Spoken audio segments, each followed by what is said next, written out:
The moment his hand made contact, he realized the surface surrounding him felt like wood. Men outside, panicking, instantly assumed he had been laid inside a coffin, dead and buried. Yet the fact that he was upright inside the box puzzled him deeply, for he couldn't recall a single memory nor grasp why he was even alive. Even in his confused panic, his instincts told him the only option was to break his way out by smashing the wooden walls. So he clenched his fists and began striking with all his might. Die. But the instant his knuckles hit the hard wood, pain surged violently through his hands. Still, despite the blood dripping down his fingers, he refused to stop and continued pounding away, until, quite suddenly, something began seeping out of the cracks in the wood. This strange, sticky fluid wasn't water. According to the hero who dared to taste it, it was something far more mysterious. Right then, a system panel appeared before his eyes, revealing that the substance was honey, an ordinary but miraculous item that restored life force and healed wounds. The trapped hero was stunned to realize that this place had functioning system notifications. His shock only grew stronger as the injuries on his fist began closing up before his eyes. From that moment on, he lost all sense of time, endlessly hammering at the wood, grateful that the honey solved his thirst, hunger, and need for medicine all at once. The young man could no longer tell how many hours or days had passed since he first started hitting the box.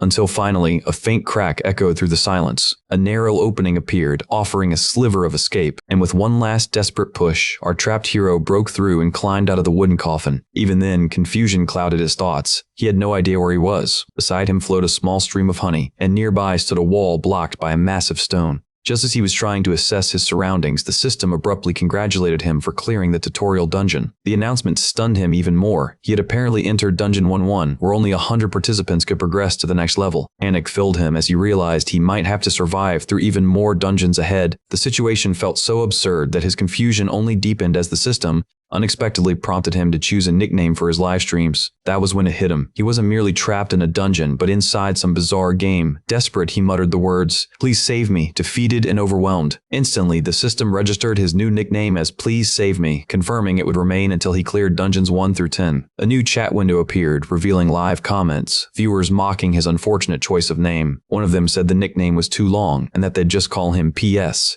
Shocked, the young man asked if someone was really watching him. Other viewers replied immediately, saying yes, his stream was live right now. The system then explained that he could check his own channel profile by opening the Settings tab. As he followed the instructions, a new information window opened, showing his stats, location, and rank. The revelation left him completely speechless. Viewers were watching him, and he'd apparently been trapped inside that coffin for nearly 10 months. Bewildered, the hero asked the chat if that meant he had actually died, only for someone to reply that it wasn't exactly death. He begged them to send him back to Earth, but the audience only laughed at his pleas. When he continued begging for help, the viewers brushed him off with cold indifference. Desperation took over, and the frightened young man demanded a proper explanation. His persistence quickly began to irritate those in the comments. One of them even mocked him, warning that with this attitude he wouldn't last long on stream before meeting a tragic end. Feeling hopeless and out of options, the frantic young man pressed random buttons in panic. To his surprise, he stumbled onto a shop interface accessible only in this dungeon, where items could be purchased using balloons, a currency he didn't possess. Still clinging to hope, he asked if winning the game would send him back to Earth. A viewer answered vaguely, saying they weren't sure, but advised him to meet King Yanlu, ruler of the underworld. That statement made him realize the truth. He had truly left the world of the living, and maybe this strange game was his one chance at resurrection. Comparing it to the variety shows he used to watch back on Earth, he tried to make sense of his bizarre fate. Deciding to put on a brave face, the young man introduced himself as Goen Sung, bowing dramatically and shouting a greeting to the viewers. Immediately, the chat scolded him for ignoring his official nickname. When the system announced he was the 100th player to clear the tutorial dungeon and that only he could advance to the second, he realized others had been trapped here as well. The comments section exploded with laughter, calling him an idiot for only realizing it now. They teased him mercilessly, claiming his cluelessness was the very reason he'd been stuck in that box for 300 days. Seeing the number of viewers steadily increase again, he pleaded with them to help him escape, but they refused, warning him he'd receive penalties if he kept begging. When asked how he managed to clear the tutorial, the young man explained that he simply kept punching the wooden walls until they shattered, but the viewers didn't believe a word of it, so he proudly presented the broken coffin as proof of his perseverance and triumph. The audience was left speechless for a moment before one viewer pointed out that all he had needed to do was push open the door above his head. Realizing that the solution had been so ridiculously simple left the hero utterly humiliated and stunned. One of the viewers then curiously asked if he had survived all those 300 days by consuming the honey. He nodded, confirming it with a sheepish smile, showing his still healing wounds. The comments section erupted in laughter and amusement. Out of delight, one generous viewer decided to send him 7 balloons. Overwhelmed with gratitude for receiving his very first currency, the young man bowed his head, thanking his audience as they reminded him that every item in this world existed for a reason. Please Save Me promised that he would become the grand champion one day, which made the crowd even more entertained by his sudden enthusiasm. The entity observing him encouraged him to take the dungeon seriously and give it his all. Later, he was seen trying to saw through the bars of a narrow window, his face drenched in sweat and frustration. Then, to his disbelief, he discovered that the first player had already advanced to the second dungeon. The realization struck hard. Those who cleared the dungeon early were rewarded, and he saw the top player receive an F-rank skill book box as a prize. Desperation took hold as he began sawing frantically, but one viewer asked how long he had actually been at it. As Go-In Sung answered that he'd been sawing for an entire week, the viewer mockingly remarked that this was why he was the only one still watching him. The young man grew increasingly lost, not knowing what to do next. He couldn't move the giant boulder, and the honey drain was far too narrow to crawl through. The sheer impossibility of it all made him feel powerless, while the irritated viewers continued to express their frustration. Still, the young hero had no logical plan left to rely on. Finally, the last viewer closed the stream, muttering that there must be a hidden purpose behind the saw and ladder sold in the dungeon shop. Time passed, and after endless struggle, he finally managed to cut through one of the bars. As soon as it broke, our exhausted hero tumbled down and hit the ground hard. Groaning, he realized the tool was terribly inefficient. It had taken 10 whole days to saw through just 2 bars. Please Save Me began racking his brain for another solution, knowing it was impossible to cut 2 more in time. Then, the system notified him that 85 other users had already escaped the dungeon. Panic set in instantly as one of his viewers warned that the ruler of hell was about to come for him. Taking a deep breath, he gathered his thoughts, forcing himself to calm down. Climbing the ladder once again, the young man resumed sawing while the few remaining viewers teased him for taking forever to make progress. But then, something clicked. Abruptly, Please Save Me climbed down from the ladder without a word. The viewers gasped as he suddenly swung the saw with all his might, smashing it down in a fit of wild determination. Everyone watching assumed he had finally snapped, succumbing to despair and madness. As confusion spread through the audience, whispers filled the chat. The hero then began rubbing the wooden shards together to ignite a fire. Some mocked him for the foolish act, while others cheered him on. Soon, sparks flickered to life. He leaned close, blowing gently to fan the flames. But then his hair caught fire. Screaming in agony, he thrashed around as the chat exploded, calling him insane for his reckless stunt. Yet, amidst the chaos, the protagonist earned 4 balloons and 2 new members for his growing fan club. Seeing his head ablaze, the young man decided to turn misfortune into opportunity. He hurled himself beneath the boulder, prompting the audience to assume he was giving up once and for all. To their shock, the massive rock began to tremble and shift. And just like that, our determined hero triumphed. The enormous boulder rolled aside, crashing down with a thunderous impact. Please Save Me burst into joyous laughter as his audience erupted in confusion, unable to understand what had just happened. Drenched in honey to heal his burns, the hero listened as viewers explained that the boulder was no rock at all, but a giant turtle with intricate shell patterns that had moved. Realizing this, the protagonist understood that the obstacle had been a living creature all along. With renewed determination, he prepared for what came next. Declaring that this dungeon was themed after the 4 symbols and the 10 symbols of longevity, he charged through the now open path. The chat was baffled, so he elaborated while climbing the window, explaining that he had deciphered the theme from the clues around him. Affirming his belief that every object had meaning, he admitted that it was still just a theory. Go-In Sung stood in awe, marveling at his own deduction. At long last, he reached the treasure dungeon, a chamber that would transport him to the next level after 2 hours, granting him one reward of his choice. The viewers were astonished, flooding the chat with cheers and jokes, some teasing him for hesitating too long before choosing, others applauding his achievement. Taking their words to heart, Please Save Me resolved to think carefully before selecting his prize, knowing that in this world, every single object existed for a reason. He decided to test whether spending money in this strange game world would bring him any real advantage. Yet once again, the audience refused to offer any kind of help or advice. So he chose to examine a silver coin first, only to find that it was actually a copper one, usable only at the hub, and would cost him 10 balloons to even attempt. As the worthless item began to dissolve and disappear from his inventory, the chat burst into laughter, ridiculing him for such a pitiful choice. Realizing this chamber was filled with deception, the protagonist turned his attention to a golden coin, but when he picked it up, it too turned out to be silver, and, frustratingly, it couldn't even be used at the hub. The viewers jeered, mocking his luck until he finally grasped that the hub mentioned in the system was a real location within the game itself. Determined to prepare for what lay ahead, he grabbed a sword with an attack power of 5. He swung it around a few times, imagining it would surely be vital for his survival in the next dungeon. Then suddenly, the deep rumble of the turtle's stomach echoed across the azure room. Go-In-sung began pondering which single item he should carry, as only one could accompany him into Dungeon 1. But after carefully reading the description of the room, he realized there might be a hidden treasure buried beneath all these items. Fueled by curiosity, he started tossing every object aside, searching frantically for the real prize while the chat filled with sarcastic comments about his behavior. The audience continued to mock and tease as they watched his every move. After what felt like hours of searching, he collapsed in exhaustion, having found nothing valuable, just an embarrassing, indecent-looking item clutched in his hand. The laughter in the comment section grew louder, echoing through his ears. The protagonist, aware that time was slipping away, knew he had to rest and eat before the next dungeon began. He spread honey on a piece of bread and began eating while the viewers once again erupted into laughter at his simple meal. Just then, the massive turtle lumbered toward him. He quickly realized the creature was eyeing his food, craving a bite of it.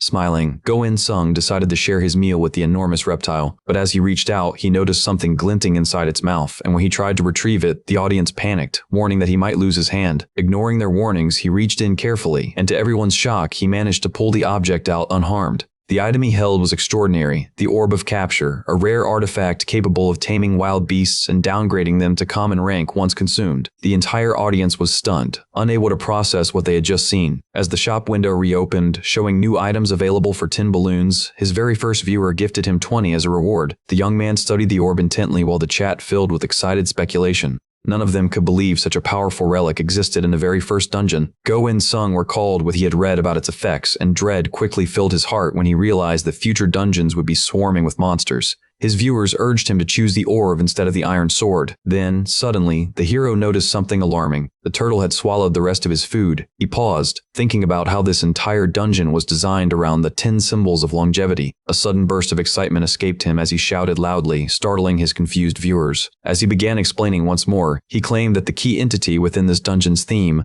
was none other than the turtle itself, the very creature he had just fed the rare orb to. The audience was left stunned, convinced he had completely wasted it. Yes, a problem. Some even commented that the turtle was doomed to a miserable fate. But then, before their eyes, the turtle began to glow and change, its body morphing dramatically. It grew in size and radiance, transforming into a grand and intimidating spirit beast. Just like that, the protagonist had turned a massive spirit turtle into his own companion, leaving the audience speechless. Go-In-sung gazed in awe at the majestic creature now bound to him, but moments later, it shrank back down to a small, harmless-looking form of common rank. In that instant, the creature adopted a new shape, even tinier than before, almost childlike. And so, the hero officially became the owner of a common rank spirit turtle one that secretly possessed a mythical hidden rank with saliva that could heal wounds. PS quickly theorized that Mythic must be among the game's highest possible ranks. His theory was immediately confirmed when a viewer praised his luck and gifted him 5 more balloons. Having now received 100 recommendations, Go-In-sung unlocked the ability to expand his viewer capacity, marking his first true milestone as a rising player in this bizarre world. He offered his heartfelt thanks to his viewers, realizing that their support was the reason he had managed to level up.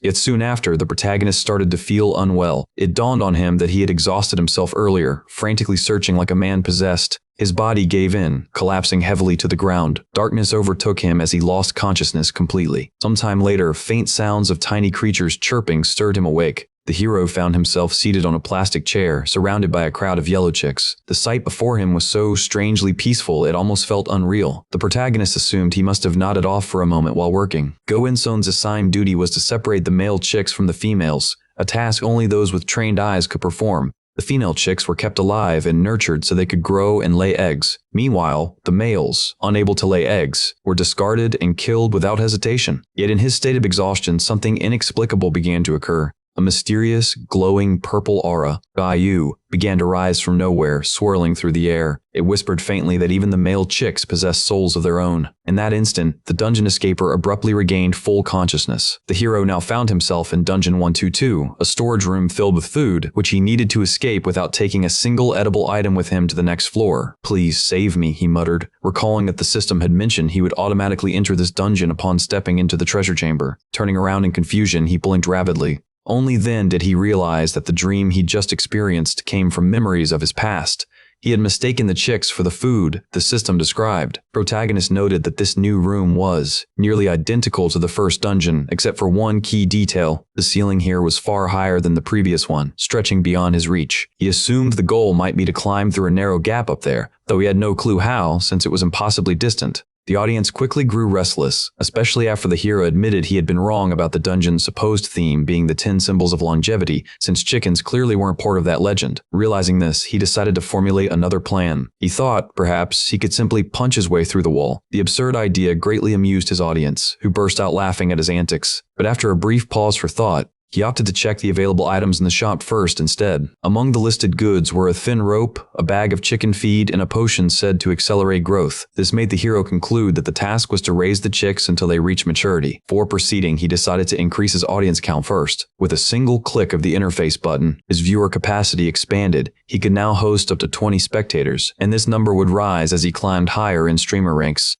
Go! In-sung's eyes lit up with joy, seeing that 15 more people could now join and watch his stream. With a burst of confidence, he declared loudly that he would no longer be the last-ranked streamer anymore. But following his bold proclamation, as some of the chicks began to mature into full-grown birds, his bored audience decided to tease him about the ridiculous name he had accidentally chosen earlier. The poor man felt disheartened almost to the point of tears, realizing that even his few remaining viewers were mocking him. And as he resumed feeding the chickens diligently, his audience criticized him once more, accusing him of wasting time by doing such mundane tasks every single day. The protagonist defended himself, saying he was raising them for their eggs, though the viewers doubted him, arguing that all the birds seemed to be males, just as he confidently claimed they were indeed females. Two of the other players successfully cleared the dungeon. The chat exploded with excitement, sensing that something chaotic was about to unfold as their clumsy entertainer was suddenly thrown into panic. Moments later, the system announced that he had acquired high-nutrition eggs capable of strengthening his body, and the dungeon escaper rejoiced over his unexpected success. After a while, the weary hero leaned back contentedly, finishing his hearty meal of boiled eggs in peace.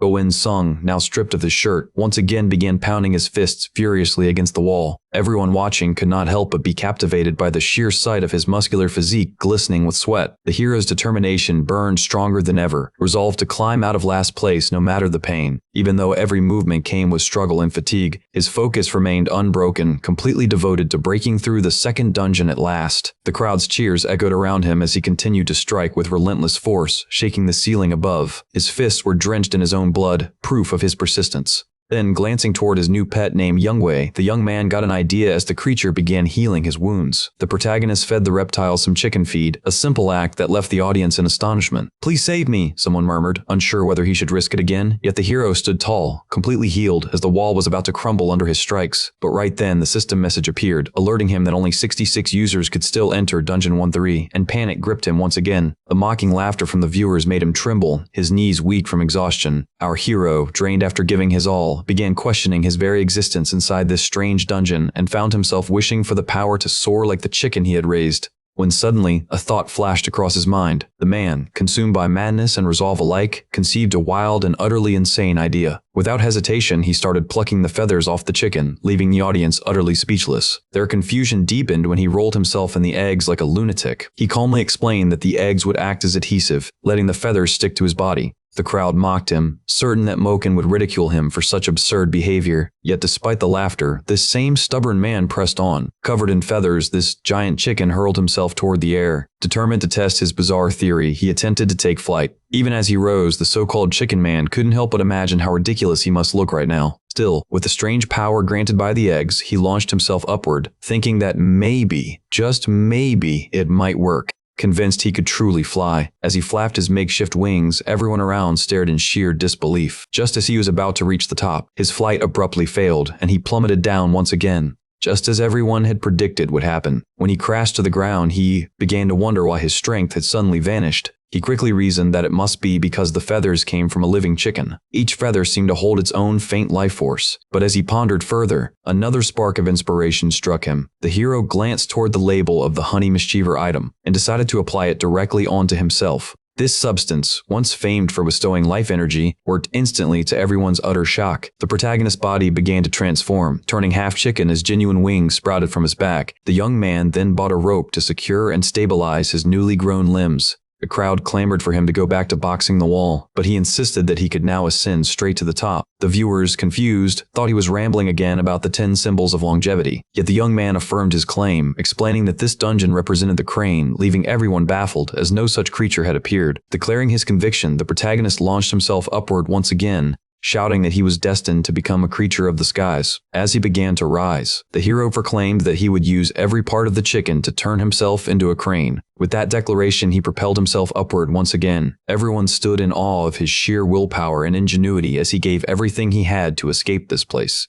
He beat his wings with desperate energy, pushing himself higher and higher. The audience cheered wildly, praising his clever use of the honey's power, and finally he reached the summit. The system then informed our hero that if he donated 10 balloons, he would gain access to a special chat feature. And just like that, his very first viewer sent him 50 balloons, urging others to have faith in the streamer. Overjoyed, the hero celebrated the gesture of his first supporter as others looked on in amazement. The system soon notified him that he was now entering Dungeon 1-4. The announcement left him shocked, as he expected to enter Dungeon 130 instead, only to learn this was a reward for conquering the difficult route. As one generous viewer sent another 5,000 balloons, others began whispering that he might now have a target on his back, since even the King of Hell was watching. But seeing his startled reaction, the chat quickly laughed it off as a joke. Meanwhile, in a castle hidden high above the clouds, at the end of a dark, endless corridor, the strongest being of them all sat silently, watching the streams in secret. This hidden entity found the protagonist to be the most entertaining streamer he'd seen in ages. The viewers continued encouraging him to move forward, and so he leapt down boldly, leaving everyone in the comments confused by his sudden action. They soon realized he had returned to Dungeon 122. The young man explained that he wanted to purchase chicken feet from the shop. When asked why, he replied that he didn't want the chickens to revolt. The hero further stated that the remaining food would be stored in his inventory. The audience then realized he intended to use it to feed the turtle. They were thoroughly impressed by his clever planning as he decided to carry a few chickens as backup food. Just then, a viewer reminded him that food couldn't be taken out of Dungeon 1-2.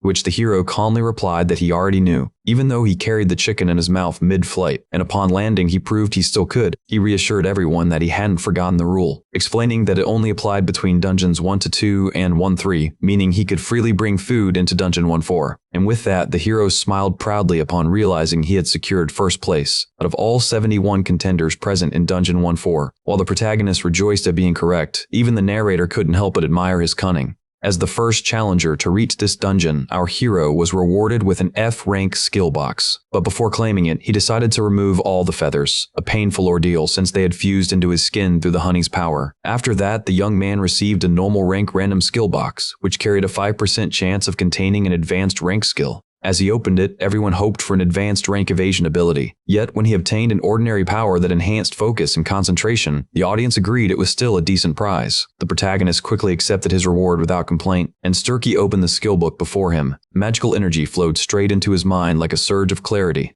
Just like that, our hero had gained a new ability that consumed stamina and evolved as his capacity increased. Please Save Me was amazed at how light and clear his head suddenly felt. With renewed energy, he decided to proceed deeper into the dungeon. Lighting the path ahead of him, ES grew intrigued upon discovering that this new dungeon tested intelligence rather than brute force. Satisfied with that realization, he opened the shop menu for a closer look. He quickly understood how dangerous this place was when he noticed that armor was now available for purchase. After buying a simple leather set, the chat immediately teased him, calling him a cheapskate. Regardless, the protagonist stepped boldly into the dungeon, unaware that a massive axe was now descending above his head. Without hesitation, the hero activated his newly acquired skill, dodging death itself by a mere heartbeat. The massive axe narrowly missed him, just by a hair's breadth. The overwhelmed hero stood frozen for a moment, terrified, as the audience erupted, pointing out how unbelievably lucky he had been. It was then that he realized this treacherous path was riddled with deadly traps. Suddenly, Please Save Me sensed something rapidly approaching. An instant later, he felt a sharp pain in his shoulder. It was caused by something that turned out to be an automatic trap mechanism. The audience immediately began commenting on the peculiar shape of the arrowhead, joking that if it had struck closer, the hero would have been finished before bursting into laughter. Yet, as the protagonist pressed onward through danger, he came to understand that his current strength was still insufficient, and as his weapon clattered against others lying on the ground,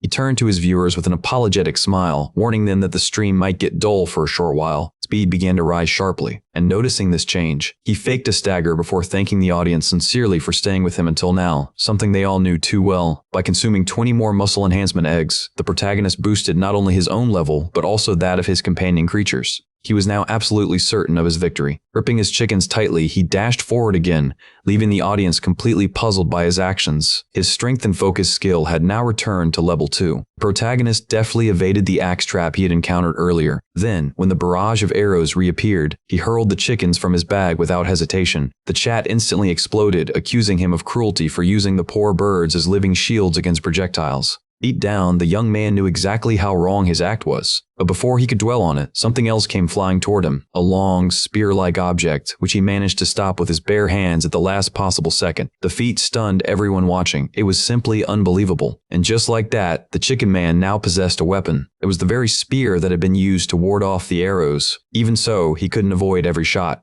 One of the remaining projectiles struck him in the back. Yet the young man's determination did not falter, knowing that running forward was his only hope for victory. And with that resolve, he sprinted out of the dungeon. After enduring a relentless sequence of traps, he suddenly found himself face to face with a colossal blade charging straight toward him. In that critical moment, he made the desperate choice to parry it using his spear. The audience immediately groaned. They knew this was going to end badly. Their fears proved right when they saw the young man's feet being sliced apart, but their horror quickly turned to relief when they realized it had only been an afterimage. With that revelation, our hero finally reached safety. He had entered the dungeon's safe zone. "Please save me," let out a sigh of joy, finally able to breathe after such a brutal parkour-like trial. But then, his body gave out, and he collapsed. His stamina had been entirely drained by the new skill, leaving him devoid of energy. Lying there, the protagonist realized this was the first time he had touched sand since being trapped in this hellish game. Sometime later, he awoke to the sound of his viewers teasing him for sleeping too long. After pulling himself upright, the dungeon escaper noticed a massive structure towering before him, something so immense that it dwarfed even the entire length of Dungeons 1 and 2 combined. The hero tried forcing the massive door open, but it refused to budge. Then he realized he must be missing a key.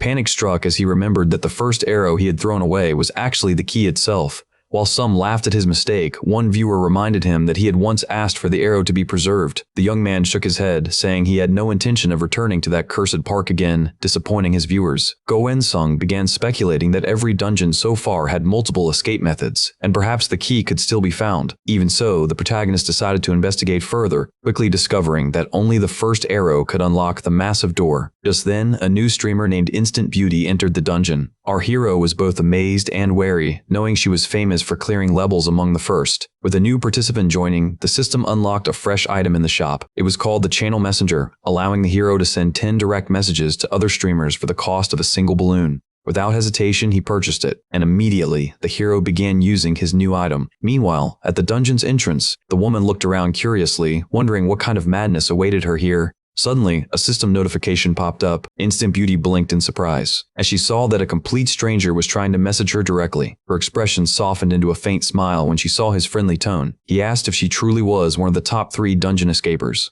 Instant Beauty, noticing the sender's name, "Please save me," smirked inwardly, secretly mocking him. But the moment she stepped onto the path, she sensed danger rushing toward her. A flying arrow struck her and crashed beside her feet on the ground. Startled, Instant Beauty picked up the object, wondering what kind of strange auto trap it could be. Seeing that it had grazed her head, her chat exploded, furious that some random projectile had hit their streamer. Irritated, she threw the arrow away in anger. Then, taking a deep breath, she quickly composed herself in front of the camera, worried that her outburst had nearly revealed her real personality. With that, our two heroes' paths began to intertwine once more. The lady, now calmed, explained to please save me that she had been struck by an arrow. As she spoke, the protagonist deduced that she must have stepped onto the very path that contained it, prompting her to yell at him angrily for not warning her beforehand. Instant Beauty's curiosity was piqued as other streamers questioned her about the arrowhead's design. To their surprise, she agreed to share details, but only in exchange for another secret. Though the hero didn't particularly care about the arrow, the woman pressed on, confessing that she had thrown it away earlier. Reading that, the hero couldn't help but chuckle, and then he burst out laughing, as though he had predicted this exact turn of events. His amused audience began teasing him by calling out his Earth name, Go, which ironically meant death. Instant Beauty, proud of her growing balloon count, grew irritated that the hero wanted to negotiate a deal. When asked what kind of deal, he revealed the name, Intellect's Chain. The woman's lips curled into a smirk. She mocked him, calling his situation hopeless. The hero frowned as his chat joined in, teasing and roasting him mercilessly. But then, Instant Beauty suddenly realized that the arrow she had discarded was, in truth, the key needed to leave this dungeon. Panicking, she began questioning, please save me, her voice trembling with desperation. With that revelation, she hurriedly began searching for the lost arrow. But then, she slipped on the uneven path, barely managing to catch herself before falling completely. As she steadied herself, she came to a sudden realization that true power belonged to the one with the most knowledge. Accepting this truth, Instant Beauty finally decided to drop her arrogance, and so, softening her tone, she politely asked the protagonist once more about the arrow. Before sharing any information, however, the protagonist first wanted to know how she had managed to clear the third dungeon. Instant Beauty explained that she had bought a rope and ordered her team to climb the wall, then curiously asked if the protagonist had used the stairs instead. Hearing her words made him realize that reaching Dungeon 1-3 required overcoming a physical barrier. This meant the entire dungeon's concept revolved around mountains, one of the 10 symbols of longevity. When asked about the function of the sad arrow, the protagonist merely smirked. His calm reply sent the lady into panic, as he revealed that the arrow was actually the key to the next dungeon.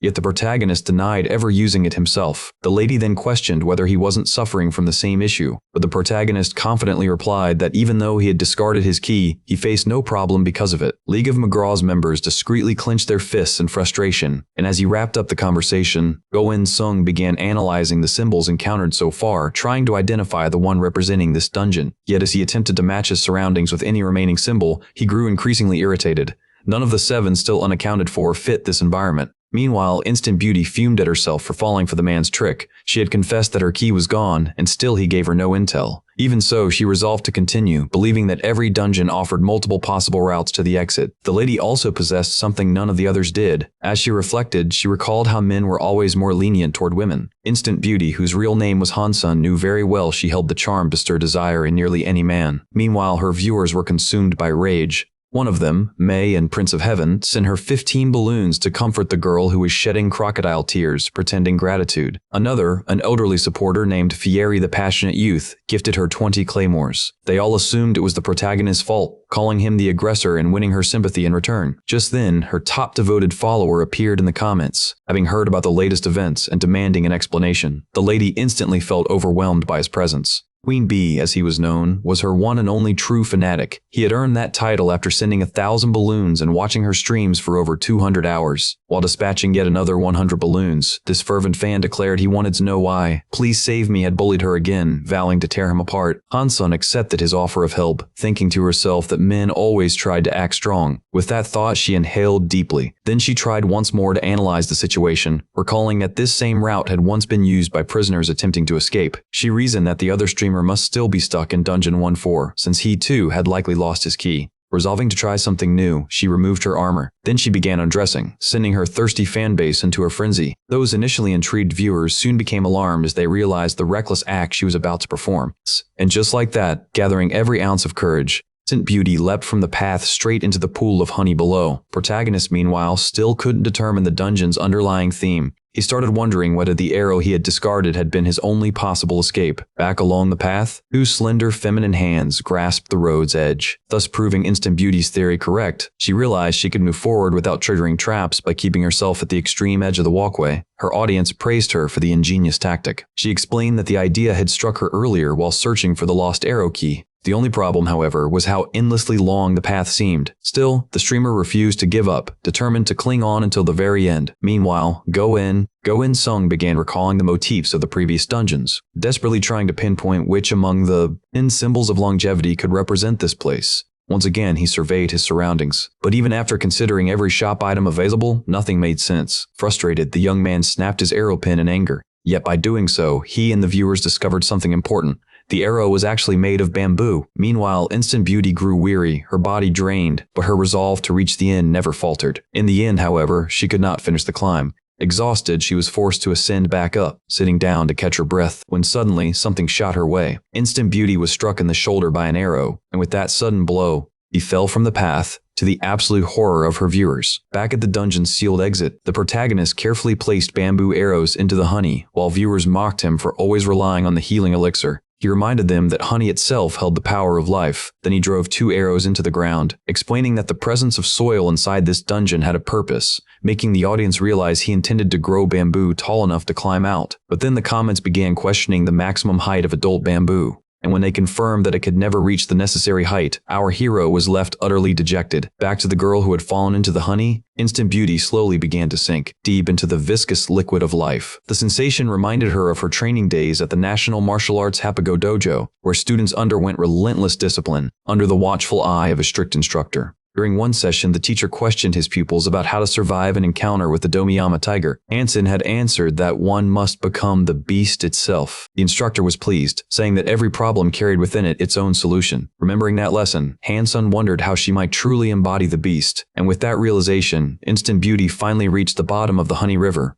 Back at the door, the protagonist reflected once more, realizing that ordinary bamboo only grew about 5 meters, far short of the 20 he required. The humble hero then pulled a piece of bread from his inventory, only to notice it still contained some growth accelerant capable of multiplying the maturation rate of all living things except pets by 100. The discovery gave Please Save Me an idea. The same elixir that could turn chicks into full-grown chickens in 3 days might also boost bamboo growth, though he remained uncertain about its limit. Yet upon seeing other contestants begin to enter the dungeon, the hero decided he had no time to hesitate. So he reached into his inventory and sprinkled the bamboo sprouts with the growth accelerant, causing them to surge upward in a sudden, breathtaking spurt. Meanwhile, Instant Beauty resurfaced from the honey. After taking a moment to breathe, she pulled the arrow from her wounded shoulder. Yu Hansen was now more determined than ever to escape this dungeon, even if the cost meant becoming a beast herself, as she swam fiercely through the honey. Meanwhile, the madman grasped the growing bamboo stalks, clinging tightly as they stretched toward the ceiling. His astonishing feat sent the audience into a frenzy of admiration. Please Save Me felt grateful for all the eggs he had eaten to strengthen his muscles, as that power now allowed him to keep his grip on the thickening bamboo that was increasingly hard to hold. Just like that, our hero finally reached the entrance of Dungeon 15, once again becoming the first to conquer a dungeon.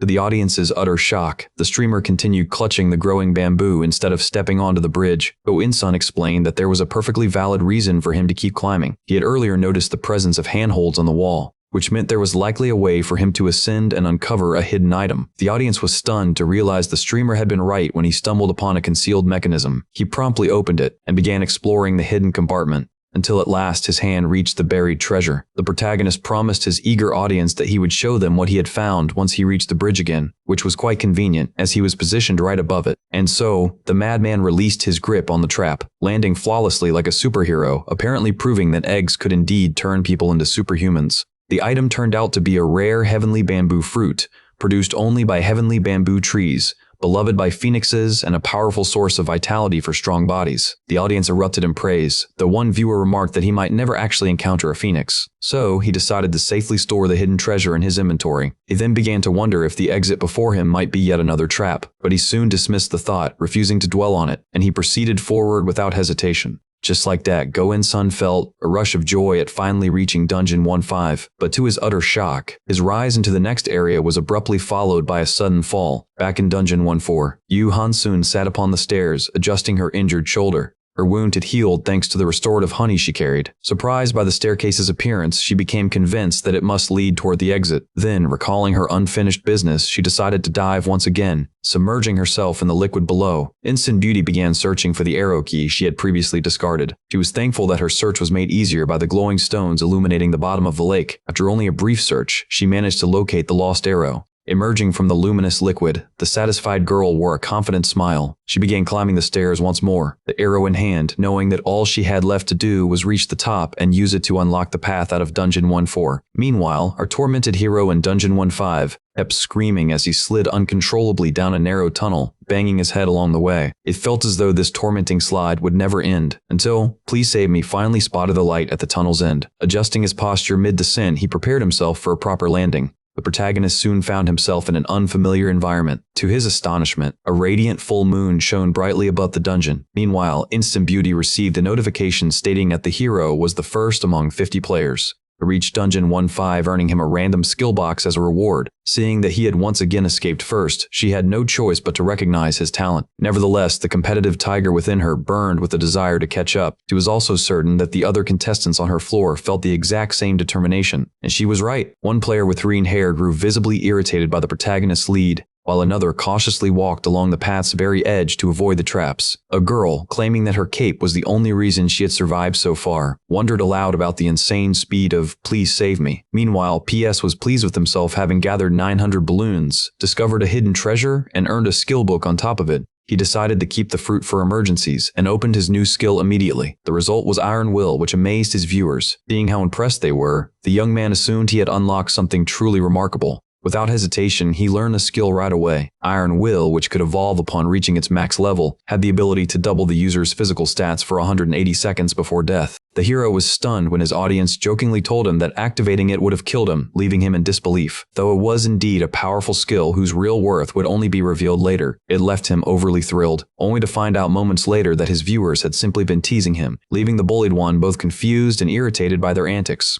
Goen's son then froze in surprise when he noticed that the system now allowed him to summon a manager. Upon browsing through the Sands or River TV Store's options, he realized that the function was designed to give players a degree of control over the game, while countless viewers begged to be chosen. Even so, our hero decided to summon the person who had supported him with balloons and encouragement since the very beginning. When asked to make his choice, the hero selected Self-Reflection, his very first viewer, an act that everyone instantly understood. After summoning, the system informed him that he would need a higher BS rank to call upon more managers. Then, a massive beam of light appeared before him. From within it emerged a human figure, none other than his summoned manager. The old man who appeared pondered when something like this had last happened to him. Our hero was astonished to see that his manager was Korean, just like himself, shocking the audience as well since Self-Reflection was supposed to be from STYX TV, not Sansa River. The hero also took note of the old man's peculiar clothing, making him doubt whether they would even be able to communicate properly. Self-Reflection asked if the hero was disappointed that his manager turned out to be an elderly man from a different land, which the protagonist politely denied. Then, with a calm tone, the old man introduced himself by his username, before revealing that he had once been known as Socrates. The hero was dumbfounded, realizing he stood before the legendary Greek philosopher who, seeing his reaction, teased him for never having met a dead man before. The young man admitted that this was indeed his first encounter with the deceased.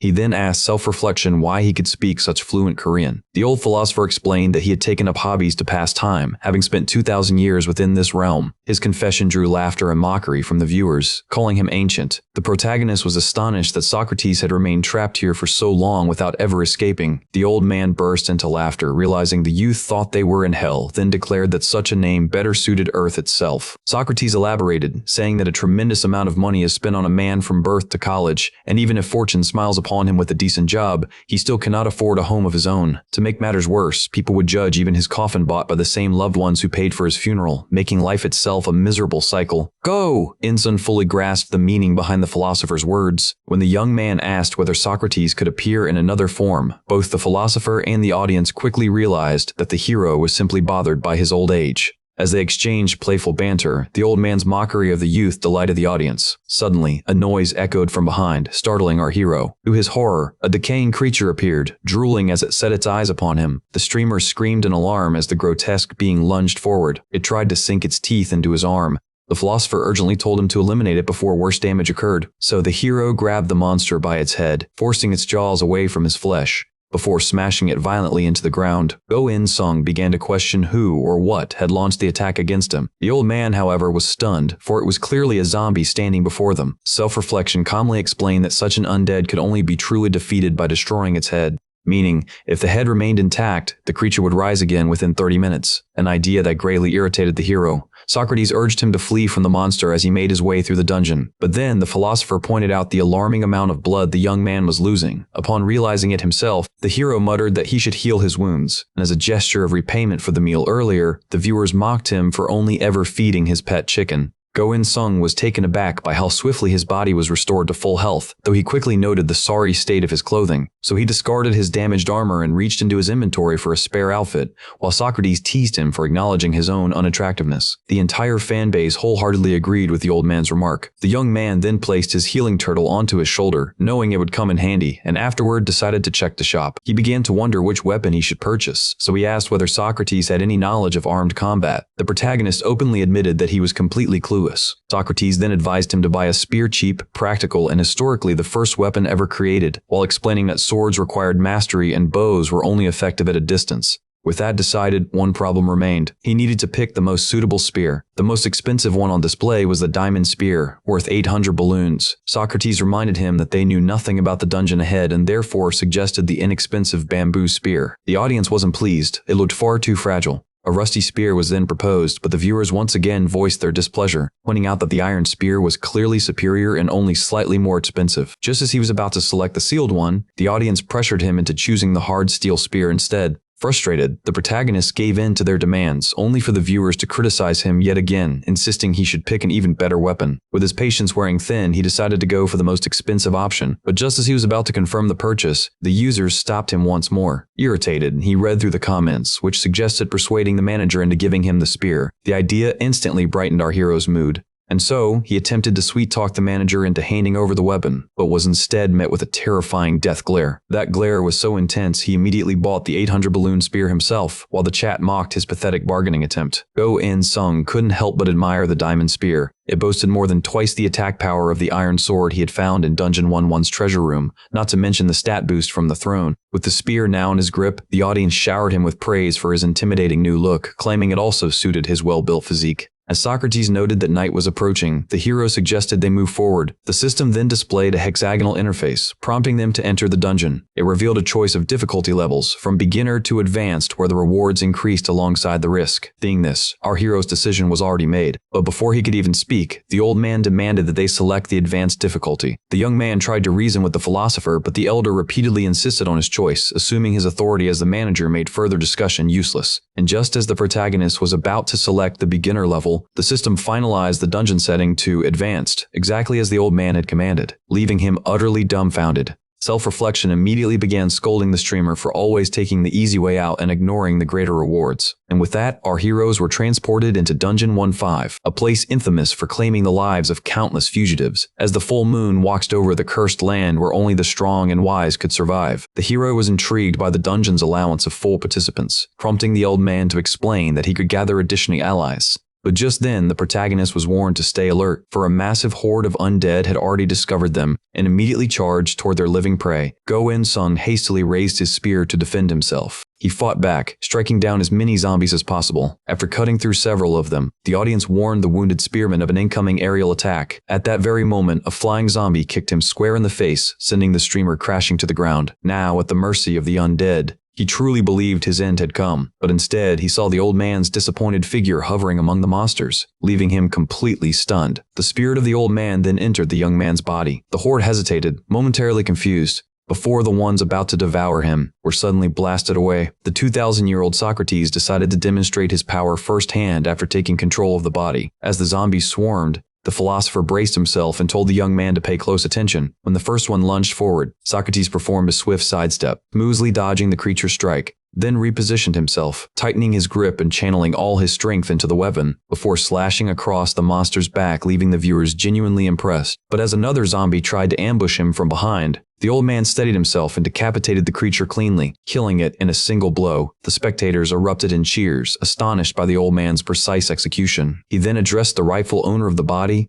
praising his reflexes, observational awareness, and the muscular build he'd developed from eating so many eggs. Socrates explained that once an undead missed its strike, it couldn't recover fast enough to attack again. Therefore, he advised the young one to dodge first and then counterattack immediately. One of the viewers excitedly pointed out that it resembled a boxing move. Soon, another wave of zombies charged toward them. The hero grew nervous, while Socrates urged him to ready his weapon, stating that it was time he took back control now that he had learned how to deal with the undead. As one monster lunged, the hero dodged its attack, then countered by stabbing it straight through, impressing the audience once again. Yet as he continued torturing the night creature, viewers criticized him for focusing on just one opponent. This only made the protagonist grin, for he could feel his growing power and his focus stat reaching level 3. But then the comments warned him to check behind him, where the fallen demons were slowly reassembling themselves. Frustrated and enraged, he was told that the undead would keep fighting until their heads were destroyed, and that he should use holy water. The suggestion intrigued the hero, though the viewer who offered it mockingly reminded him that it wasn't meant to be drunk,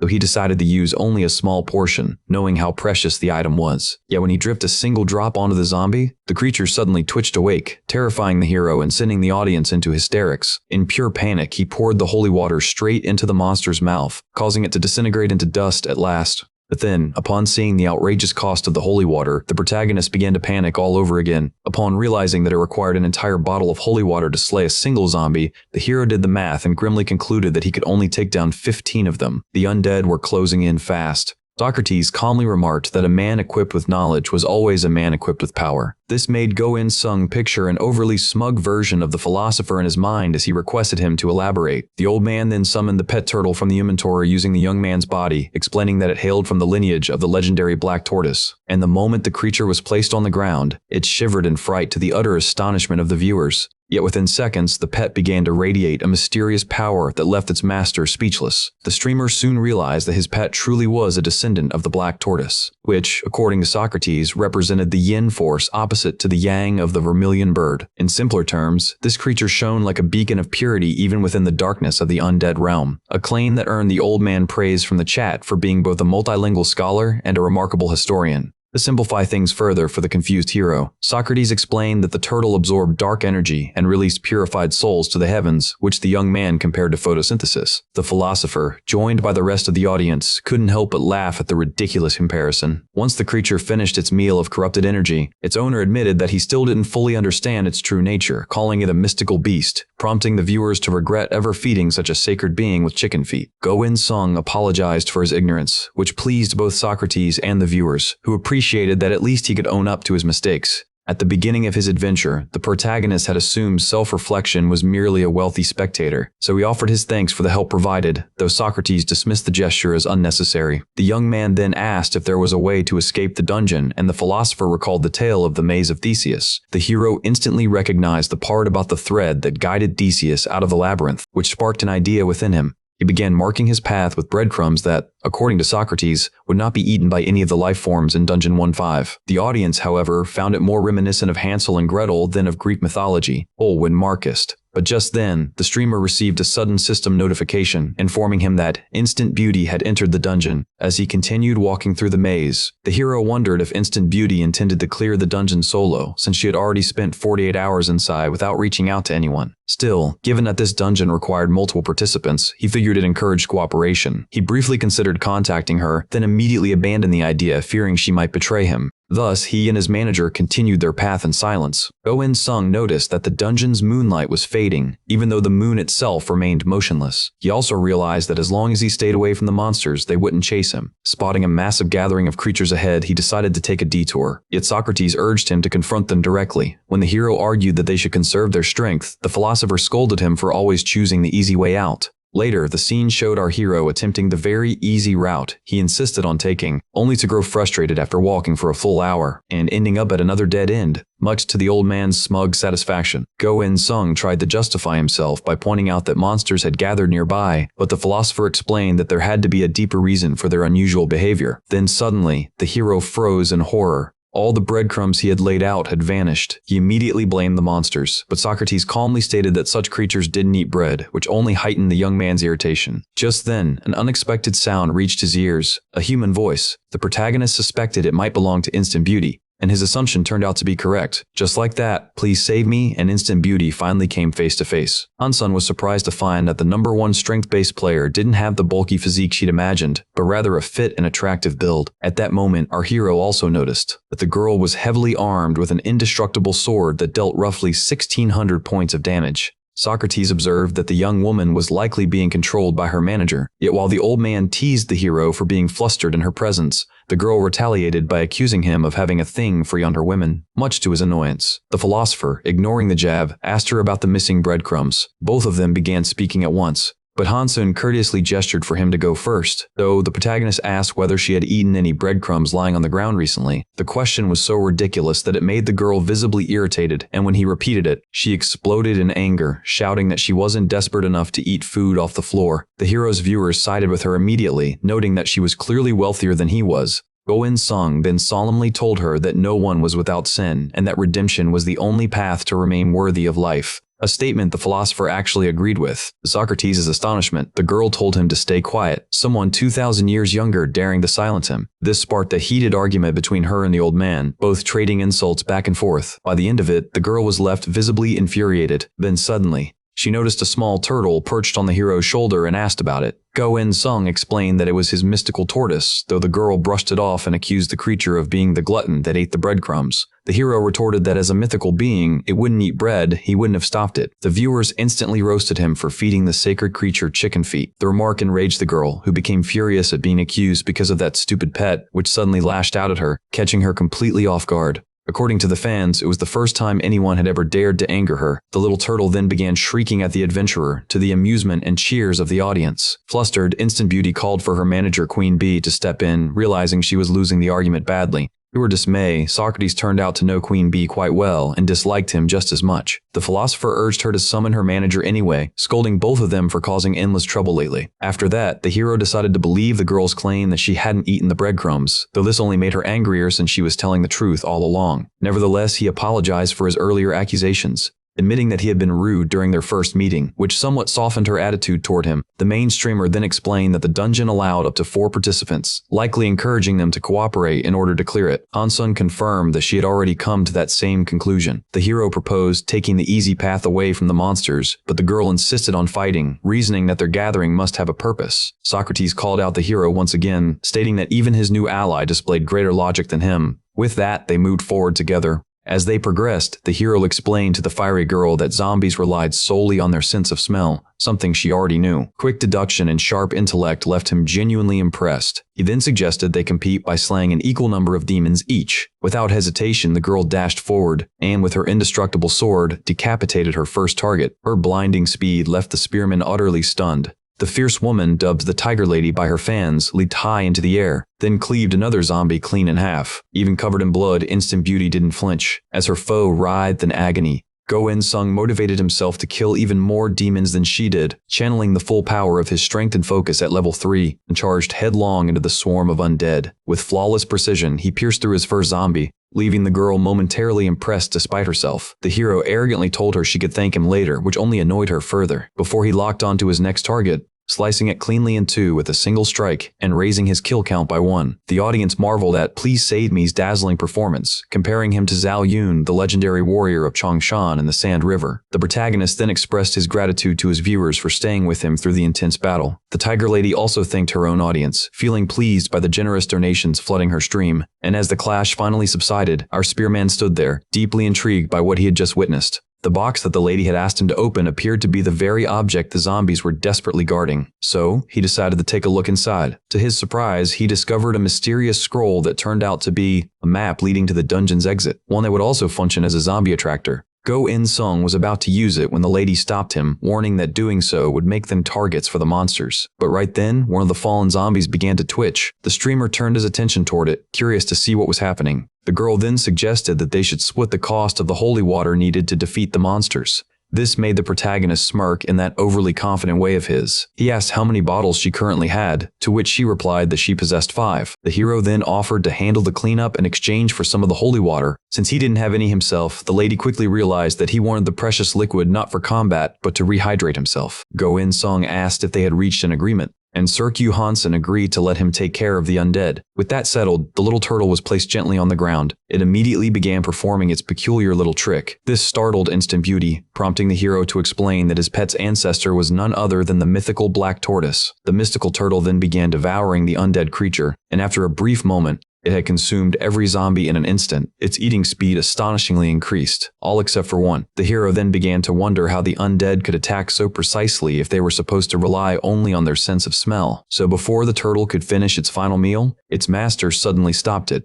This action caught his ally's attention as the last monster appeared ready to react. To her confusion, he reached into his inventory. When she questioned him about it, the streamer revealed that the item in his hand was the heavenly bamboo fruit, a rare artifact said to be overflowing with immense life energy. The fruit was handed to the manager, along with the instruction to stay beside the lady. The philosopher looked bewildered, having no idea what the young one was planning. Suddenly, the zombie lunged once more, charging straight at its target. The dead man demanded an explanation, only to be attacked again by the creature. The furious Greek struck the zombie, shouting that he was already dead, but the monster lunged again, forcing the Tiger Lady to intervene and slice off its head. The corpse fell to the ground once more, motionless. Socrates couldn't understand why the zombie would attack someone already among the dead, but soon, he realized what was actually happening. The hero confirmed his suspicion, explaining that these creatures didn't track by smell but by sensing life energy. He continued, saying this discovery would allow them to plan safely while reading the map. The manager then realized that he would have to hold on to the fruit to draw the monsters away. The Greek questioned the Korean if he was truly willing to give up something as precious as the heavenly bamboo fruit, but the hero replied that it wouldn't be a real sacrifice. He explained that the philosopher only needed to eat a small piece and wander through the dungeon until his life energy faded. Go In-sung thought the plan To use the manager as bait for the monsters was perfect. However, Socrates refused to cooperate, leaving the young man stunned. When asked why he refused to help, the philosopher retorted that Queen Bee should also act as bait. He then urged the streamer to summon her manager so they could divide the task, and the hero reluctantly agreed. With that, Queen Bee was called forth, and soon the one from ethics appeared before them. The old man's suspicions were instantly confirmed upon seeing him. It turned out the two of them were already acquainted. Plato, the disciple of Socrates, had made his entrance. As the master and disciple pretended to be overjoyed at their reunion, the audience found their exaggerated performance rather strange. Instant Beauty was stunned to learn that her manager was, in fact, a famous Greek philosopher. Socrates immediately scolded his student for his disgraceful behavior on national television. The old man knew all too well that his disciple lacked the courage to face him in the afterlife. When Plato tried to turn the question around, asking why the old man was even there, Socrates replied that it was merely his hobby, one they apparently shared, but he firmly added that making girls twerk shouldn't count as a productive pastime. The audience erupted in laughter at their exchange. The old man then mocked his disciple, sending him balloons and sarcastic praise of his so-called platonic love, exposing a perverted side that his philosophy had never revealed. Instant Beauty was furious that he had lied to her despite being a well-known celebrity, but Plato insisted that his former life on Earth held no meaning now. He claimed to be reborn, a new man and a loyal servant at her feet, only to receive a punch from his teacher for his words. Instant Beauty decided to ignore their 2,000-year-old nonsense and focus on deciding who would act as bait. Yet the old man declared that there was no need to vote, as the choice had been obvious ever since her manager appeared. Realizing he still held absolute authority over the other philosophers, Socrates decreed that Queen Bee would serve as bait while he would safely hide within the hero's body. The streamers were then instructed to memorize the map. Go-In-Sung had no idea how long it would remain open as his ally urged him to hurry. And so, the cursed map was finally revealed. To the young one's astonishment, its structure was far more complicated than expected. The system then warned them that 73 monsters were only 20 seconds away. They tried to memorize the map as fast as possible, but the system abruptly updated its alert. Over 20,000 monsters were now heading straight toward them, leaving everyone speechless. Instant Beauty urgently told the hero to close the map, leaving him momentarily confused. She repeated her command, explaining that she had already memorized every detail, so he immediately did as she said. He then told the younger manager to consume the heavenly bamboo fruit and act as the decoy. The philosopher ran off to perform his role as bait. Realizing that being caught meant certain death, he sprinted with all his might, determined to survive long enough to exact revenge on his teacher. With the diversion in motion, Instant Beauty began giving directions, though the hero still doubted her. The irritated Yuhan soon declared that she was a well-known celebrity from Korea University, and with that, she confidently led the way. Together, they rushed toward the exit, following the path she had memorized. After several turns and corridors, the streamers finally arrived at the location marked with an exclamation point on the map, meaning, according to the lady, that the exit was close. After one last straight stretch, the goal was right before their eyes. Yet as they stepped onto it, the system suddenly informed them that the hexagonal platform led to the dungeon's waiting room, a place they were no longer permitted to enter. The revelation left the streamers completely stunned, for they had somehow returned to their starting point, and as both of them stood there in disbelief, confusion filled the air once more. The hero called out Instant Beauty for trying to step into the exit before him, accusing her of attempting to double-cross him to take first place. She quickly denied it, insisting that she had no such intention. When he declared that humans were inherently untrustworthy, Yu Hansen firmly defended herself, claiming she harbored no ulterior motives. But just then, the protagonist noticed something strange. The trail of breadcrumbs he had left behind had disappeared once again, and in that instant he finally grasped what was truly happening. The swordsman pressed him to explain his discovery, prompting him to reveal that it was all related to symmetry. The girl was completely puzzled by his explanation. So, to clarify, he knelt down and drew a rough diagram of the dungeon's layout on the ground. Although the girl protested that such a setup was unfair, the hero calmly explained that it wasn't much different from the dungeons they had faced before. His keen observation earned him a rare word of praise from his manager. Go-In-Sung then snapped at the philosopher for withholding such crucial knowledge, to which the old man replied that revealing the answer would have earned him severe punishment. The young man even realized that the old one had hidden inside his body simply to avoid unnecessary effort. This caused the fans to mock him, calling out what a shameless troll he was. The young hero concluded that they would have to cross the entire map, while the girl reassured him that it was possible since she had memorized it perfectly. Yet he pointed out that it would be pointless if the dungeon's exit and entrance kept switching places. At that moment, the exclamation mark on the map suddenly flared to life. The system announced that their prolonged stay near the entrance was irritating the Great Spectre. The hero was completely baffled by this new entity. The moonlight above began to dim, granting the monsters greater freedom of movement. The streamer stood frozen in confusion as the system warned that diving into the hole at the center was their only hope of survival. But before they could act, the Great Spectre resurrected. The sight left the hero utterly horrified. It was a monstrous, cursed giant of unfathomable size. Its sheer presence made the heroes question whether they even stood a chance. Their doubt was shared by the viewers watching the stream. Instant Beauty urged a retreat, but the hero reminded her that there was nowhere to run. Spaciotta recalled that the system had mentioned the center of the map as the safe zone, which startled the hero's manager. The manager then declared that he would hide inside the hero's body to avoid having to flee. While one viewer mocked him for freeloading on the protagonist, another reminded everyone to show respect to their elders. Just then, the monstrous being charged forward. The heroes took off running for their lives. After what felt like an endless sprint, they finally reached the center of the map. Both arrived completely exhausted. Moments later, the mad philosopher noticed something unusual. He pointed out that the moon had been smaller when they first entered, and with that revelation, the old man emerged from the hero's body once more. Socrates smiled proudly, pleased that his streamer had begun to piece things together. Observing that the undead could not enter the dungeon's center, Akira deduced that the central theme of Section 1.5 was the moon. The audience groaned in annoyance as he once again brought up the 10 symbols of longevity. Though he was right, Go-In-sung recalled the earlier system message stating that the monsters grew stronger as the light weakened, which meant the center bathed in the most moonlight was the safest place. He then concluded that since this world was a reflection of the moon, its light should theoretically last forever. But the girl pointed out that the light was still fading, even though the moon's shape hadn't changed, leading the protagonist to relate it to an increase in its apparent size. Just then, the Great Spectre located them. Waiting. The protagonist quickly formulated an idea, believing there might still be a way out. The girl urged him to explain his plan. He compared the situation to a light bulb being wrapped in multiple layers of bags, making her realize that they needed to destroy the excess layers so the moon could shine at full brightness. At that exact moment, something began sprouting from the giant zombie's massive hand. Menacing tentacles unfurled with terrifying speed, stretching toward the light to snatch the swordswoman. The monster's grip closed around her completely. Yet she refused to surrender. She drew her sword and drove the blade deep into the tentacle. The pain made the colossal creature hurl her across the battlefield, slamming her violently into the ground. The hero immediately rushed to check on her, but when she didn't respond, the viewers assumed she had fallen and that "please save me" would be next. Realizing he couldn't win in direct combat, the streamer decided on the only rational move left.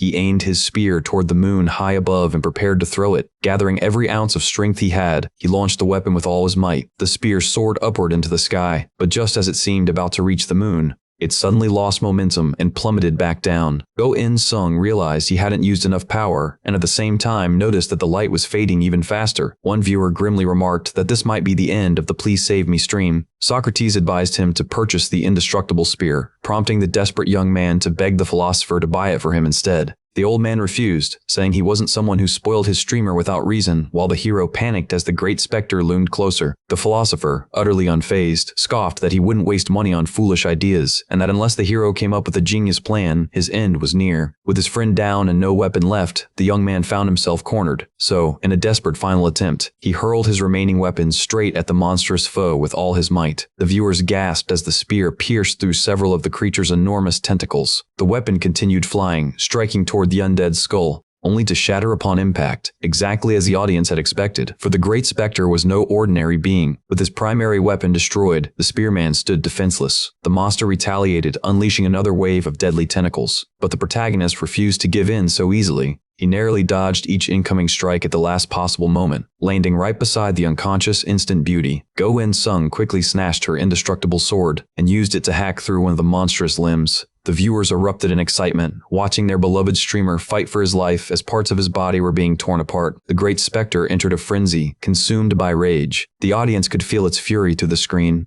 Yet even then, the hero stood firm, activating strength and focus level 3 to maintain his resolve. With renewed determination, he charged straight toward the gigantic foe. He knew that even monsters could have weaknesses, and he intended to exploit one, striking at its most vulnerable point. The Great Spectre tried to defend itself with its massive tentacles, but the protagonist soared through the air, slicing through each of them with precise, unrelenting strikes. He grinned fiercely, feeling that the creature's end was within reach. But suddenly, the tentacles coiled around his feet, yanking him violently into the air. Go-In-sung couldn't even anticipate the attack, despite having activated his level 3 strength and focus. The next moment, he was slammed mercilessly into the ground, coughing up blood from the brutal impact. The beast then lifted him high once again and hurled him across the field, making the audience fear that their streamer wouldn't survive Dungeon 1-5. The force of the throw sent the hero tumbling right next to Yu Han-sun, which some viewers jokingly remarked was at least a cute way to fall together. Both of the monsters charging in the comments were utterly intrigued, seeing how the protagonist remained motionless even in the face of danger. He stood still, frozen, as if he had already accepted his end. Just as he was about to embrace what seemed like his final moment in the afterlife, his heart suddenly began to thump with an odd rhythm, a sign that the skill Iron Will had been activated, and with its activation, every bit of damage the protagonist had endured was completely nullified. Go In-sung finally regained consciousness, life returning to his weary eyes. He now had 3 minutes remaining, his stats having been drastically enhanced by the skill's effect. With renewed strength, the protagonist rose to his feet once more, still astonished that he had clawed his way back from the brink of death, while his audience buzzed in excitement, eager to witness how he would perform under the might of Iron Will. Yet despite all this, our hero was far from satisfied, for even though all his attributes had doubled, he still knew he couldn't match the overwhelming might of the Great Spectre, which meant that once again he had to aim for the moon, literally. But before he could act, a zombie lunged at him. This time, however, the writhing tentacles were sliced apart effortlessly, much to the astonishment of the viewers. The monstrous giant let out a painful, ear-splitting scream. Please Save Me knew well that the blade he was using for slashes couldn't be used to pierce the moon. What he needed now was the most expensive spear available. He turned around, pleading to Socrates for help, yet the old man deliberately hid himself, determined to teach the young hero a lesson through hardship. Just as despair began to cloud his heart, someone unexpected decided to lend him a helping hand. That person turned out to be Yu Han-sun, who handed him just enough gold to purchase the indestructible spear. The hero then turned toward his partner, who responded with a simple thumbs up. The gesture left him completely dumbfounded. The lady then explained, saying that even if their fate was sealed, they should still fight with all they had, putting their very souls into their final stand. Though she spoke with resignation, her words carried the weight of truth. 150 seconds out of the 180 for Iron Will had already passed. The woman reclaimed her sword, declaring that she would hold the creatures back, before urging the hero to destroy the moon without hesitation. Taking her words to heart, the hero opened the shop interface, quickly purchasing the weapon he needed. And just like that, Please Save Me had obtained the indestructible spear, a weapon with monstrous stats that left him speechless with awe. The streamer composed himself once more, and with that, he sprinted toward the monstrous foe that the lady had been struggling to fend off. She was horrified by his reckless charge. The Great Spectre swung its massive hand, trying to crush the young man like an insect, but the hero dodged at the very last instant, leaping high into the air, climbing along the creature's grotesque arm with all his might. The Spectre tried to smash the tiny figure crawling toward its head, but the bug escaped with astonishing speed. Once he reached its shoulder, Go In-sung jumped again, using the monster's head as a springboard. Launching himself to an even greater height, he summoned every ounce of his strength, tightening his grip on the unbreakable spear, and finally hurled it toward the heavens. Yu Han-sun was stunned, realizing that the protagonist had planned to use the giant's height for elevation all along. The Great Spectre couldn't believe its own non-existent eyes. The spear struck true, piercing the moon. Cracks began to spread across its surface, before it shattered completely, unleashing the radiant light trapped within. With the moon's layers torn apart, its pure brilliance finally shone to its fullest. New viewers were confused, while veteran fans explained what was happening in the chat. Instant Beauty was left speechless, and even the two Greek philosophers were astonished. Fragments of darkness started to crumble, as waves of agony tore through the undead horde, all brought forth by the sheer might of our hero. He landed gracefully upon the ground, pleased to see that even the Great Spectre couldn't withstand the moonlight's holy power. He then turned his gaze toward his pet turtle, offering the fallen giant as its meal. The spirit turtle began its feast, absorbing the massive entity bit by bit, and once it was completely consumed, the turtle was full. The dungeon had been conquered. Having absorbed such immense energy, the little turtle was now ready to advance to a higher grade, though it would require the fusion of soul essence and a wraith soul stone to evolve further. This revelation intrigued the protagonist, and at that moment, the system reminded him that Iron Will had only 5 seconds left. Realizing this, the streamer quietly accepted that his death was inevitable. Even so, he couldn't help but feel a sense of fulfillment, finding the journey truly entertaining as the comments filled with praise, welcoming him into the afterlife. But then, he suddenly recalled the concept of life energy. The audience gasped as the hero remembered the existence of the heavenly bamboo fruit. Our hero began to devour it just as the final seconds of Iron Will expired. Agonizing pain surged through his entire body, so unbearable that blood spilled from his mouth before he collapsed unconscious onto the ground. The others rushed toward him in panic upon witnessing the dreadful sight, yet after a swift examination, Socrates discovered that the young man was still alive. Meanwhile, the confused student, who had been acting as bait, demanded an explanation. Sometime later, the streamer finally opened his eyes again, bewildered by the chat flooding with shouts of "Survivor! Then our hero turned toward his faithful turtle, realizing it had been healing his wounds while he lay unconscious. The fans rejoiced at his recovery, while the manager explained that he had been out cold for an entire day. The old philosopher then remarked on how incredible it was to survive a fight with the Great Spectre. Even when the game was set to the second lowest rank, Advanced, that creature was still elite, just one tier below a leader. He further revealed that the protagonist had obtained the giant's soul essence. The hero recalled this as a soul stone. The advanced soul stone of the Great Spectre contained the creature's spirit, allowing its wielder to use a soul extractor to randomly inherit some of its powers. What seemed like a unique trade-off for the item felt more like a hidden skill to our hero, who promptly asked about the soul extractor's whereabouts. Socrates explained that dungeons 1 through 6 would grant him the chance to obtain one. The chat erupted with excitement for the next chapter of Please Save Me's journey. Go-In-sung assumed that such information must have been classified like most things in this world, but Socrates calmly replied that anything too obvious could never be called a secret. The streamer also realized that he would need an evolution stone to further enhance his mythical turtle. He was surprised to see that his iron will skill, one he had vowed to use sparingly, had leveled up as well. The legendary Greek philosopher himself praised the protagonist's outstanding performance. When the old man teasingly mentioned how the hero once claimed the dungeon was too difficult, the heroine reminded him that dying once would mean permanent death. With that, our hero asked about Johansson's whereabouts, quickly assumed that she had already gone ahead to Dungeon 16. To his surprise, Socrates calmly explained that she was still waiting by the exit. Instant Beauty, unwilling to abandon someone who had been unconscious, decided to let her hero take first place, a gesture of respect for his crucial role in conquering the dungeon. The protagonist was taken aback by her words, while the philosopher simply smiled in remembrance. Soon after, the two streamers finally reunited. The girl immediately confessed that she had thought the young man was a goner, before revealing that it was the mouth-to-mouth resuscitation that had saved his life. Our hero's heart nearly burst with excitement at the thought of her lips having touched his. Yet to his utter horror, it turned out that he had been saved by self-reflection. As usual, the comment section erupted in laughter, mercilessly teasing him for the misunderstanding. After that, she insisted once again that he be the first to leave the dungeon and officially claim the top rank. The hero still found it hard to believe that she would willingly let him take the lead, but before he could question her further, she urged him to go on ahead before she changed her mind. The protagonist then turned to bid farewell to his mentor. The old man simply warned his student not to act foolishly again, and with that, the two streamers exchanged farewells. Until their next encounter, comments were thoroughly entertained, recalling how chaotic their very first meeting had been. With all partings now complete, the hero finally stepped toward the dungeon's exit, and just like that, he found himself entering Dungeon 16, where the system notified him that only 40 players would be allowed to advance. But before he could even move, Please Save Me received an unexpected notification. He had earned the praise of the King of Hell, to the utter disbelief of the viewers. After all, this dungeon hadn't been cleared in advanced mode for over 13 centuries. To top it off, Socrates rewarded him with 100 balloons,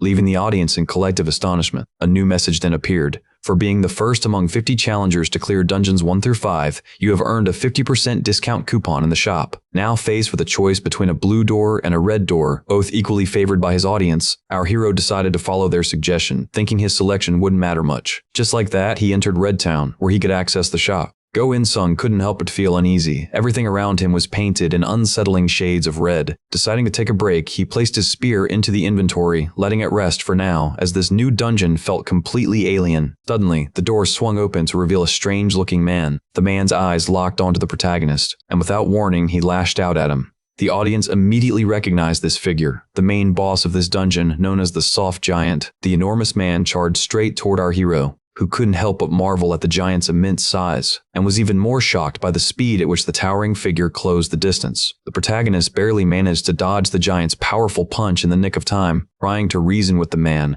the hero insisted that he wasn't the person the giant was looking for, but the man only accused him of trying to flee. Furious, the Soft Giant charged again, refusing to listen. He assumed the young adventurer was simply trying to provoke him into a fight. "Go!" In-sung sighed, realizing he had no time to waste on a lunatic, and so he turned tail and ran, which only made the Soft Giant even angrier. While sprinting away, the streamer hastily opened the shop tab, only to find bizarre items listed: nutritional tonics, sleeping pills, and psychotherapy services, none of which made any sense to our confused hero. Before he could think of what to do, he was grabbed by the collar and lifted high into the air by the Soft Giant. With terrifying strength, the man slammed him violently into the ground. Pain surged through our hero's body, but confusion quickly replaced it as the giant suddenly muttered about the protagonist owing him something. The madman then swung the bottle toward the hero, explaining that he had originally planned to use a knife instead. Enraged, he charged even harder, delivering a blow of tremendous force. The impact left our hero trembling, shocked that the bottle had survived his indestructible spear's durability, and stunned by the sheer power of the attack. Now completely enraged, the soft giant unleashed a barrage of attacks. The hero tried desperately to defend himself, both verbally and physically, only to have his unbreakable weapon knocked clean from his hand by that same bottle. His hands shook uncontrollably, as he couldn't believe he had been disarmed so easily by a mere bottle. The crazed giant then struck him square on the head with the same weapon, leaving the poor hero barely conscious before dragging him inside his house by the skull. The viewers were thrilled. Chaos like this was exactly why they tuned in. Moments later, the soft giant was seen cooking a meal, while the battered spearman lay unconscious on the table. Eventually, the hero stirred awake, bruised and battered, completely confused about where he was. The fans couldn't stop laughing, watching their favorite streamer's horrified reaction as he spotted the giant cook standing before him. The overly round chef then placed a meal before the hero, demanding that, "Please save me eat 3 full meals a day," which left the young man utterly bewildered, given they were complete strangers. Still, he couldn't take his eyes off the steaming bowl of rice. Go In-sung quickly theorized that he might be able to cure the soft giant's madness using the psychotherapy service from the shop. With that plan in mind, he reluctantly began eating the rice. And so the strange pair, hero and madman, shared a meal together, but soon the soft giant noticed something strange. There was a suspicious look on the hero's face. His expression seemed far too mischievous for comfort. Suddenly, the round chef collapsed face first into his own food. It was the result of the protagonist's cunning. He had secretly slipped sleeping pills into the soft giant's meal. The great specter slayer found himself dumbfounded, questioning how he could have lost earlier to such an absurd opponent. He couldn't help but suspect that his defeat had almost been fated. Still, he decided the first step was to escape the kitchen. To his dismay, the doors and windows were all sealed shut, so he grabbed a chair and hurled it at the window, only for it to bounce right back, straight into his head. The viewers burst into laughter once more, roasting him relentlessly. Left with no choice, he decided to contact Yuhan-sun first, but to his frustration, communication had been cut off completely. This made the streamer conclude that his companion must have chosen the blue room. He then picked up the bottle left on the table, planning to give the unconscious man a taste of his own medicine. But when he swung it with all his strength, he was stunned to see it stop midair, blocked by something called clan protection. The hero had no clue what this new mechanic meant. Yet even so, he continued trying to hit the soft giant, only to fail miserably, earning more laughter from his audience. Go In-sung soon realized that the bottle he'd been using was enchanted, so he grabbed a nearby plate and smacked the unconscious giant instead. But at that exact moment, a system notification appeared, informing him that the sad plate was actually a normal-grade soul extractor. The resourceful protagonist quickly pulled out the soul stone of the Great Spectre and placed it into the soul extractor. In an instant, he succeeded, obtaining the Great Spectre's hunting instincts as his new ability. It was an advanced trait that granted the protagonist the ability to sense life energy within a vast radius, though she appreciated it only mildly, as the system declared it would evolve once it reached its maximum level. However, the streamer dismissed this trait as useless, clearly disappointed by what he had received. Go In-sung then observed that the kitchen he was in appeared quite ordinary except for one thing, a mysterious door. A door that, surprisingly, was left unlocked. The room behind it left the protagonist utterly astonished, for it turned out that the old man was secretly wealthy, possessing an impressive number of valuable items. This hidden room was, in truth, the real Dungeon 16, a chamber that supplied weapons to clan members, filled with all manner of useful treasures. The hero quickly grasped that the equipment inside had outstanding efficiency, but just then he was struck with awe upon discovering an indestructible spear, priced at a staggering 3,000 balloons. When he realized a glass barrier kept him from simply taking the spear, the audience erupted with mockery, questioning whether the item was ever truly his. In response, the streamer pointed out a scratch mark on the spear, claiming it as proof of ownership. It was then that he noticed every item in this room had been stolen by the so-called soft giant. After pondering the situation for a while, he reached for a bottle on the table, muttering to himself that he wasn't doing anything wrong, only reclaiming what rightfully belonged to him. With those words, the hero poured all his strength into the bottle, determined to shatter the glass and free his treasured weapon. But the moment it struck the barrier, the bottle ricocheted straight back into his face, sending the audience into fits of laughter as he rolled on the ground in pain. The system then notified him that the discount he had earned in the previous dungeon could be applied to the spear, cutting its price in half, which left him thoroughly exasperated. Without wasting a second, he decided to purchase the spear right away, so he could continue exploring the rest of the hidden chamber. But his attention was soon drawn to another item that cost a shocking 4,000 balloons, even more than his indestructible spear. Please Save Me assumed the item was worthless, though the audience strongly disagreed. He was eager to claim it, believing it might be useful for his little pet. But just then, the haunting instinct of the Great Spectre activated, detecting the intrusion of life energy within its range. The hero turned around in alarm, only to be struck by a bottle and knocked unconscious by none other than the soft giant himself.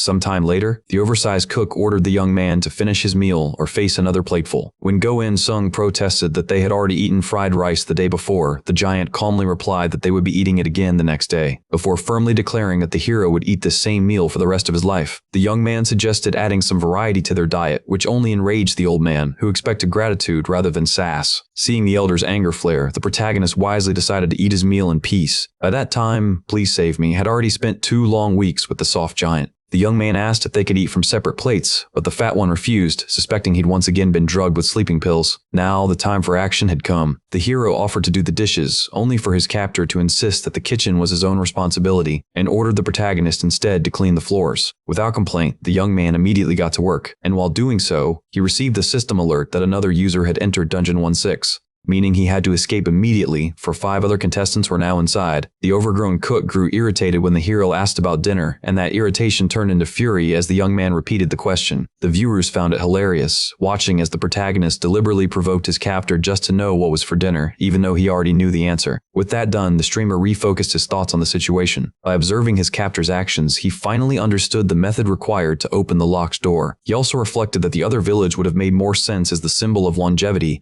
yet here he was, trapped in the Red Village. Since dungeons only ever followed one theme, the protagonist deduced that the clue he sought must exist in both villages simultaneously. The spearman then had a revelation. Since the most expensive item in the room was a purple amethyst, the hero chose to remain calm. He needed to confirm its purpose before buying such an extravagant item. That same day, at the small house, fried rice was once again being cooked. The hero addressed the cook, who hated being called that, asking whether he knew anything about clan protection, startling the man so badly he nearly burned the rice. The soft giant demanded to know where the young man had heard those words, suspecting that he had first seen them when he was given sleeping pills. The accusation made the old man furious, believing the youth had tried to kill him. But Please Save Me assured him he was still very much alive. When asked again about clan protection, the old man explained that it was tied to an ancient legend involving the alliance of the villages. But when the hero pressed for more details about the myth, the cook curtly replied that he didn't believe in such tales. Soon after, dinner was served. Please Save Me asked how the fried rice tasted, but the old man simply urged him to eat in silence. When the protagonist suggested that the cook take the first bite, the man stubbornly insisted on going second, which made the hero suspect, once again, that the old man feared the meal was laced with sleeping pills. Yet the streamer had no choice but to eat first. Seeing the intimidating cook watching closely, he reached for the bottle. While the hero sat calmly at the table, he took his first bite, and the next moment, his spoon fell to the floor, as he collapsed face first into the rice, leaving the viewers utterly shocked. Just then, the hero's tiny companion emerged from the kitchen. Go-In-sung praised the turtle for a job well done, for it was the creature he had secretly instructed to slip the sleeping pills into the rice. The viewers were baffled to see that he remained unaffected, despite having eaten the same food, so the protagonist explained that he had used a nutritional tonic purchased from the shop, one that kept him awake for 24 hours straight. Entering the treasure chamber once more, the hero still felt drowsy, even though his energy remained high. He decided to buy a particular item instead of the costly purple ore. And with just a few taps of his fingers, the protagonist became the proud owner of an advanced evolution stone. He decided to keep it for later, uncertain how long the old man's sleep would last. After that, the hero turned his attention back to the most expensive item, only to realize that his precious, costly spear had vanished, which made it clear that the soft giant had hidden his weapon away. Even though anger burned within him, he decided to focus on the amethyst first, for if he failed, he would lose all his viewers and be doomed to eat fried rice for eternity. As he was about to purchase the item, his hand began to tremble. Taking a leap of faith, he poured all his remaining money into a single purchase. Now holding the amethyst in his hand, just like the spearman before him, he began to study its mechanism. After thinking deeply, he searched every corner of the room, hoping for any clue that could help him escape. But when the search proved fruitless, the hero tried a different approach, shaking the item in his hand. To his surprise, something strange happened. The crystal suddenly detached itself from the stone. The protagonist began to lose all hope, until he heard a faint noise coming from the sleeping cook, leading the audience to believe that the old man had just awakened. But in truth, that sound was nothing more than the old man snoring. Seeing this, the streamer let out a sigh of relief. With that settled, he decided to check the shop interface, even though he was fairly certain there would be nothing of real value inside. But then, something peculiar caught his attention. The first letters of each listed item formed a word. This discovery thrilled the audience, as they immediately recognized it as the first step toward the puzzle's solution. The protagonist then examined the item prices to uncover the second clue. Upon figuring it out, he deduced that he needed to rotate the crystal 4 times to the left and 6 times to the right. But before he could finish, things took a turn for the worse. The soft giant suddenly woke up in shock. The enormous cook roared with fury, realizing the hero had taken his most prized possession while he was struggling to solve the riddle. Even the viewer's hope faltered as the massive man charged toward the spearman. Yet, "Please save me," swiftly dodged the attack, turning the crystal 4 times to the right and 6 times to the left before narrowly evading another punch. But the soft giant wasn't about to stop there. He unleashed a powerful kick straight into the streamer's chest, sending the protagonist crashing hard against the wall. Just then, however, the hero executed the final movement, collapsing to the floor right in front of the fried rice cooker. The giant froze in terror, realizing that if the hero failed, they'd both be doomed to spend eternity eating together. At first, it seemed the hero was utterly defeated, but as the exit portal materialized before him, he smiled faintly, thanking the old man for all the fried rice, before escaping at last, leaving his captor behind with nothing but emptiness. Yet soon after, the cook received a notification that another adventurer had entered Red Town, instantly rekindling his excitement, and as the door opened once more, the soft giant lunged eagerly toward his next victim, who stood frozen, overwhelmed by the bizarre situation. As for our hero, being the first to clear Dungeon 17 among the 40 allowed challengers, he earned an F-rank skill book. Go in. Sun then took a moment to analyze his new surroundings, only to discover that he was now inside a small gym room. Yet, as usual, his curiosity was drawn toward a mysterious door nearby. Upon reading the dungeon's description, it stated that a powerful monster awaited behind the door, one that he must defeat to escape. The protagonist immediately likened it to a classic boss fight and couldn't help but curse the endless string of dungeons. He also noticed that the equipment provided seemed intended for him to train and strengthen his body in preparation for the coming battle. Still, he couldn't shake the feeling that the place resembled a prison cell, one stuffed with protein powder and steroids. With that thought, he turned his attention to the skill book he had just unlocked. His face lit up with satisfaction as he examined his new ability. The newly acquired skill was a standard-grade weapon enhancement that boosted the stats of any weapon he wielded by 20 points every 3 minutes, a discovery that greatly pleased him. With renewed motivation, he opened his inventory and summoned his little turtle companion. He had decided it was time to make his pet evolve. As the creature prepared to ascend from normal rank to advanced rank, its master was prompted to choose between 2 elemental attributes, earth or water. The young man understood that this was an important decision. After some thought, he chose to bestow upon his pet the power of water.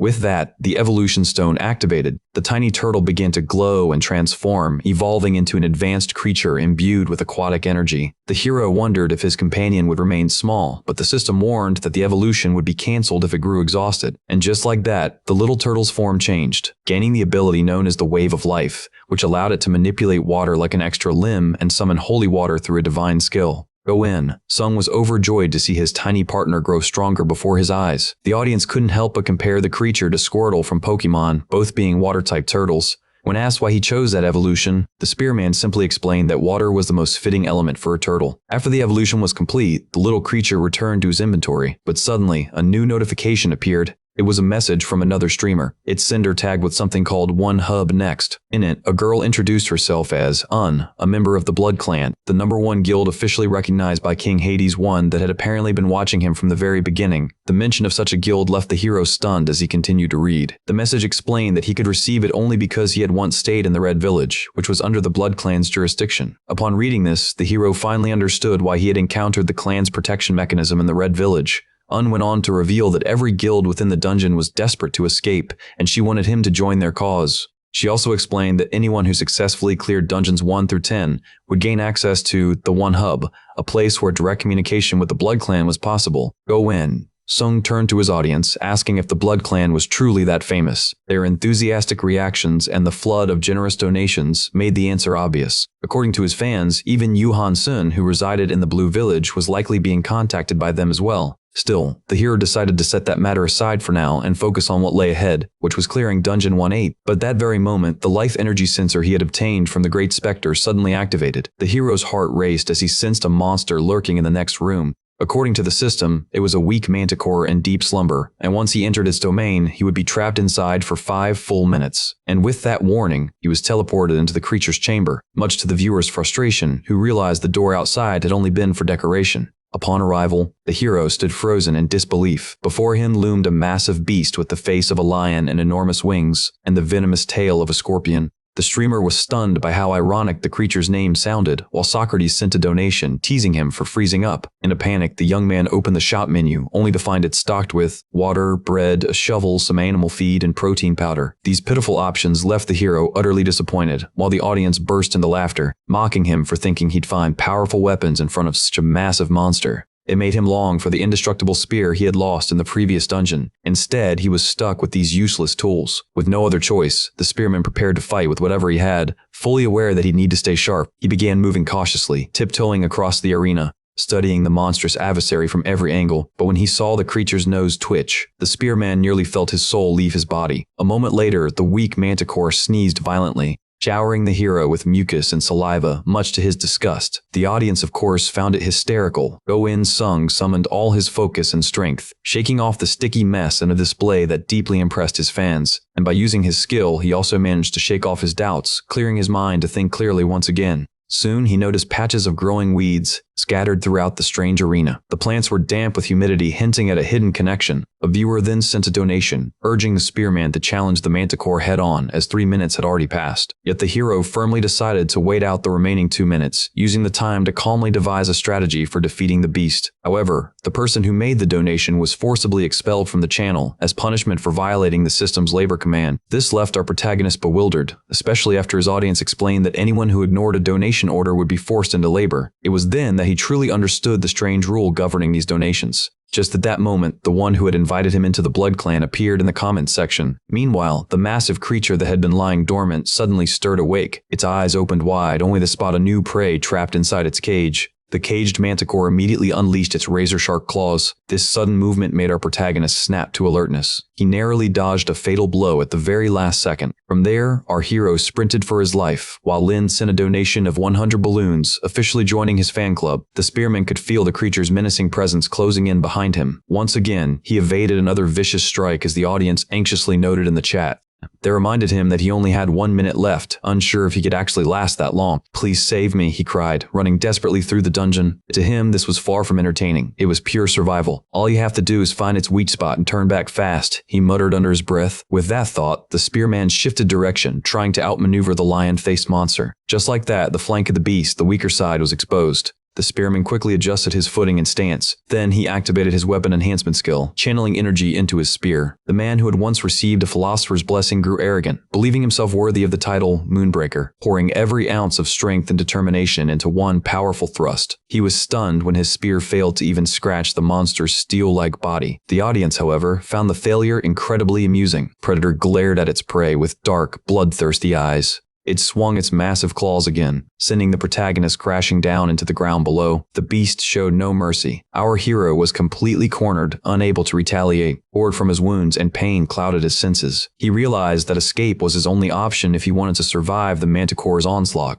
But just as the timer hit 0, the dungeon's time limit expired, finally allowing him to leave. He wasted no time and exited immediately. And just like that, the young man narrowly escaped what could have been a crushing death. Back in the waiting room, the protagonist found himself intrigued upon learning what had happened after his departure. The mighty creature was now healing its injuries. His reaction brought laughter from the audience, who realized the irony in the system's message. As the spearman complained that it was unfair for the monster to heal itself, the chat quickly began teasing him, calling him a whiny crybaby. Despite that, the streamer had managed to memorize the dungeon's map and the location of the escape door. Go-In Sung then summoned his little turtle, only for viewers to mockingly point out that the creature was far too young to be useful. Still, the hero asked it to tend to his wounds. The mythical turtle responded by channeling magic through its tiny horns, gently healing its master. At that very moment, the Blood Clan member sent another donation, this time a whopping 300 balloons. Our hero was left speechless by her generosity. Lin simply said that she was rewarding his good heart. Deeply moved, he expressed his gratitude toward her. Meanwhile, as the chat praised the Blood Clan's generosity, the lady suggested they aim to increase the viewership to 1,000 so everyone could enjoy the broadcast. Go-In Sung was delighted by this idea, though in his heart he still believed that Socrates was his most loyal fan. The philosopher, sensing someone talking behind his back, instantly sent a donation, amusing the rest of the viewers.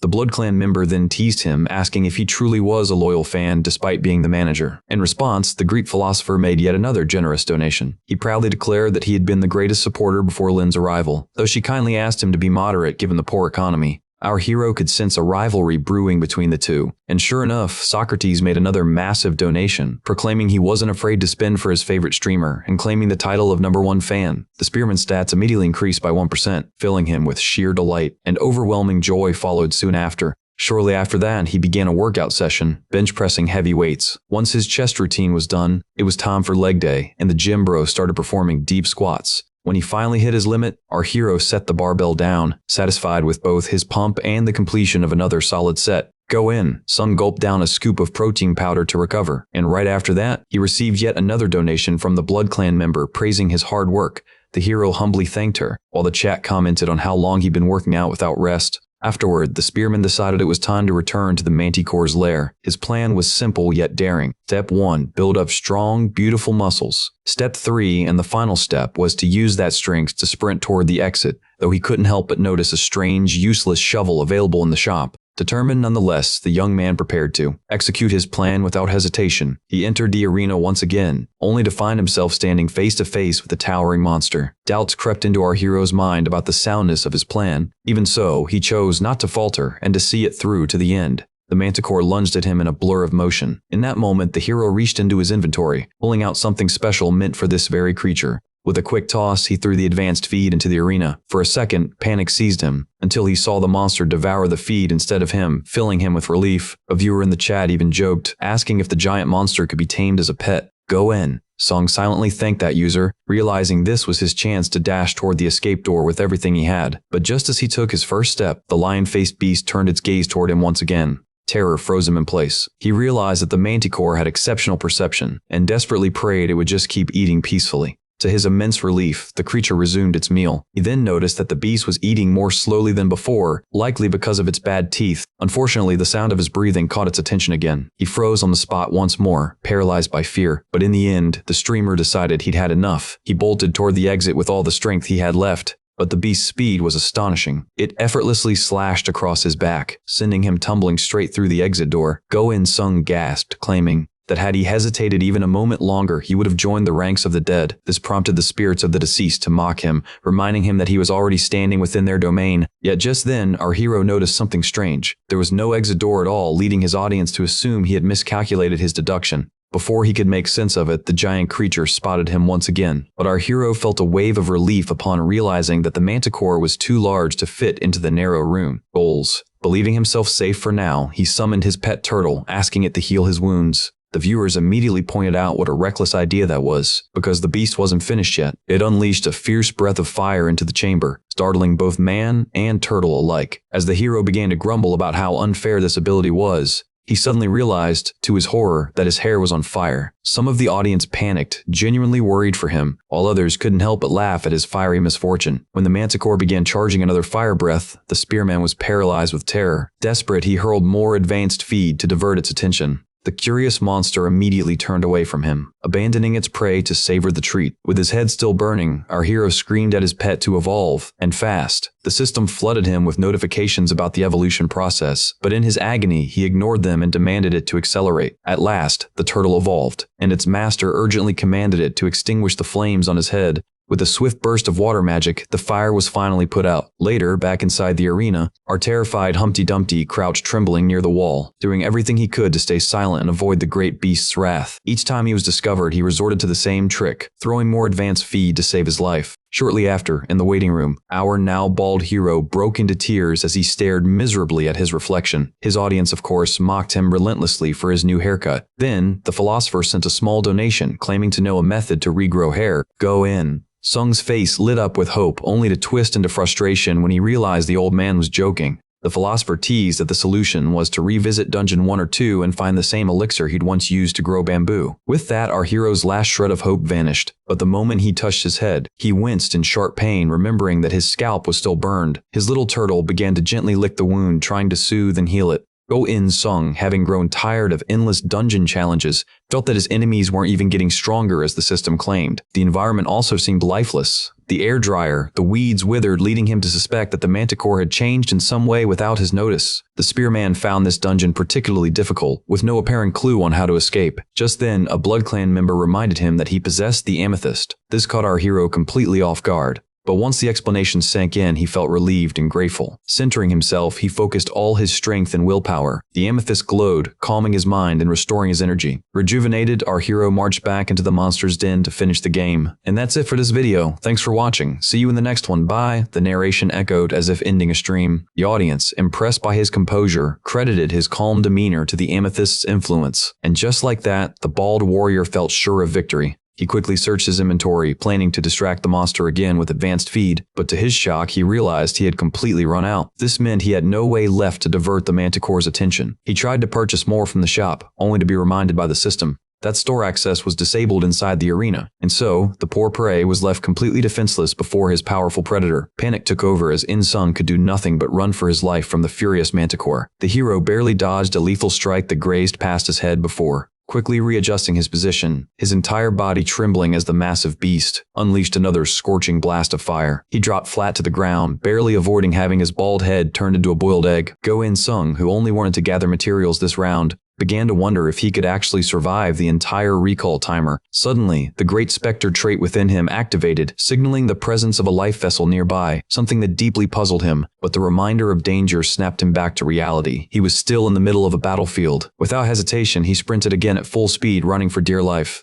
Upon reaching a wall, the spearman used his weapon as leverage, launching himself off it at a breakneck speed, a move that left the entire audience astonished. Even so, the manticore continued its relentless pursuit, raising its deadly stinger to finally end the fight. But just as the strike descended, the 5-minute limit expired. The system immediately triggered his retreat, sparing him from a venomous death. Once again, he found himself back in the safety of the gym. The bald hero was still in disbelief that he had managed to survive. As he caught his breath, he noticed a new hint appearing on the interface. He decided to use the purple crystal to heal his wounds, then had a quick meal and some rest to recover his stamina. His audience realizing this was likely the same survival routine he used back in his school days. After a long nap, Go In-sung finally woke up and purchased more feed. As he prepared, he reflected on how the Great Spectre's sensing ability had detected life energy earlier. That could only mean one thing. Another living being was hidden somewhere in the arena with the monster. So, he purchased a shovel, determined to uncover the mysterious +1. Once back inside when the beast attacked, the protagonist stood his ground. He threw it more feed,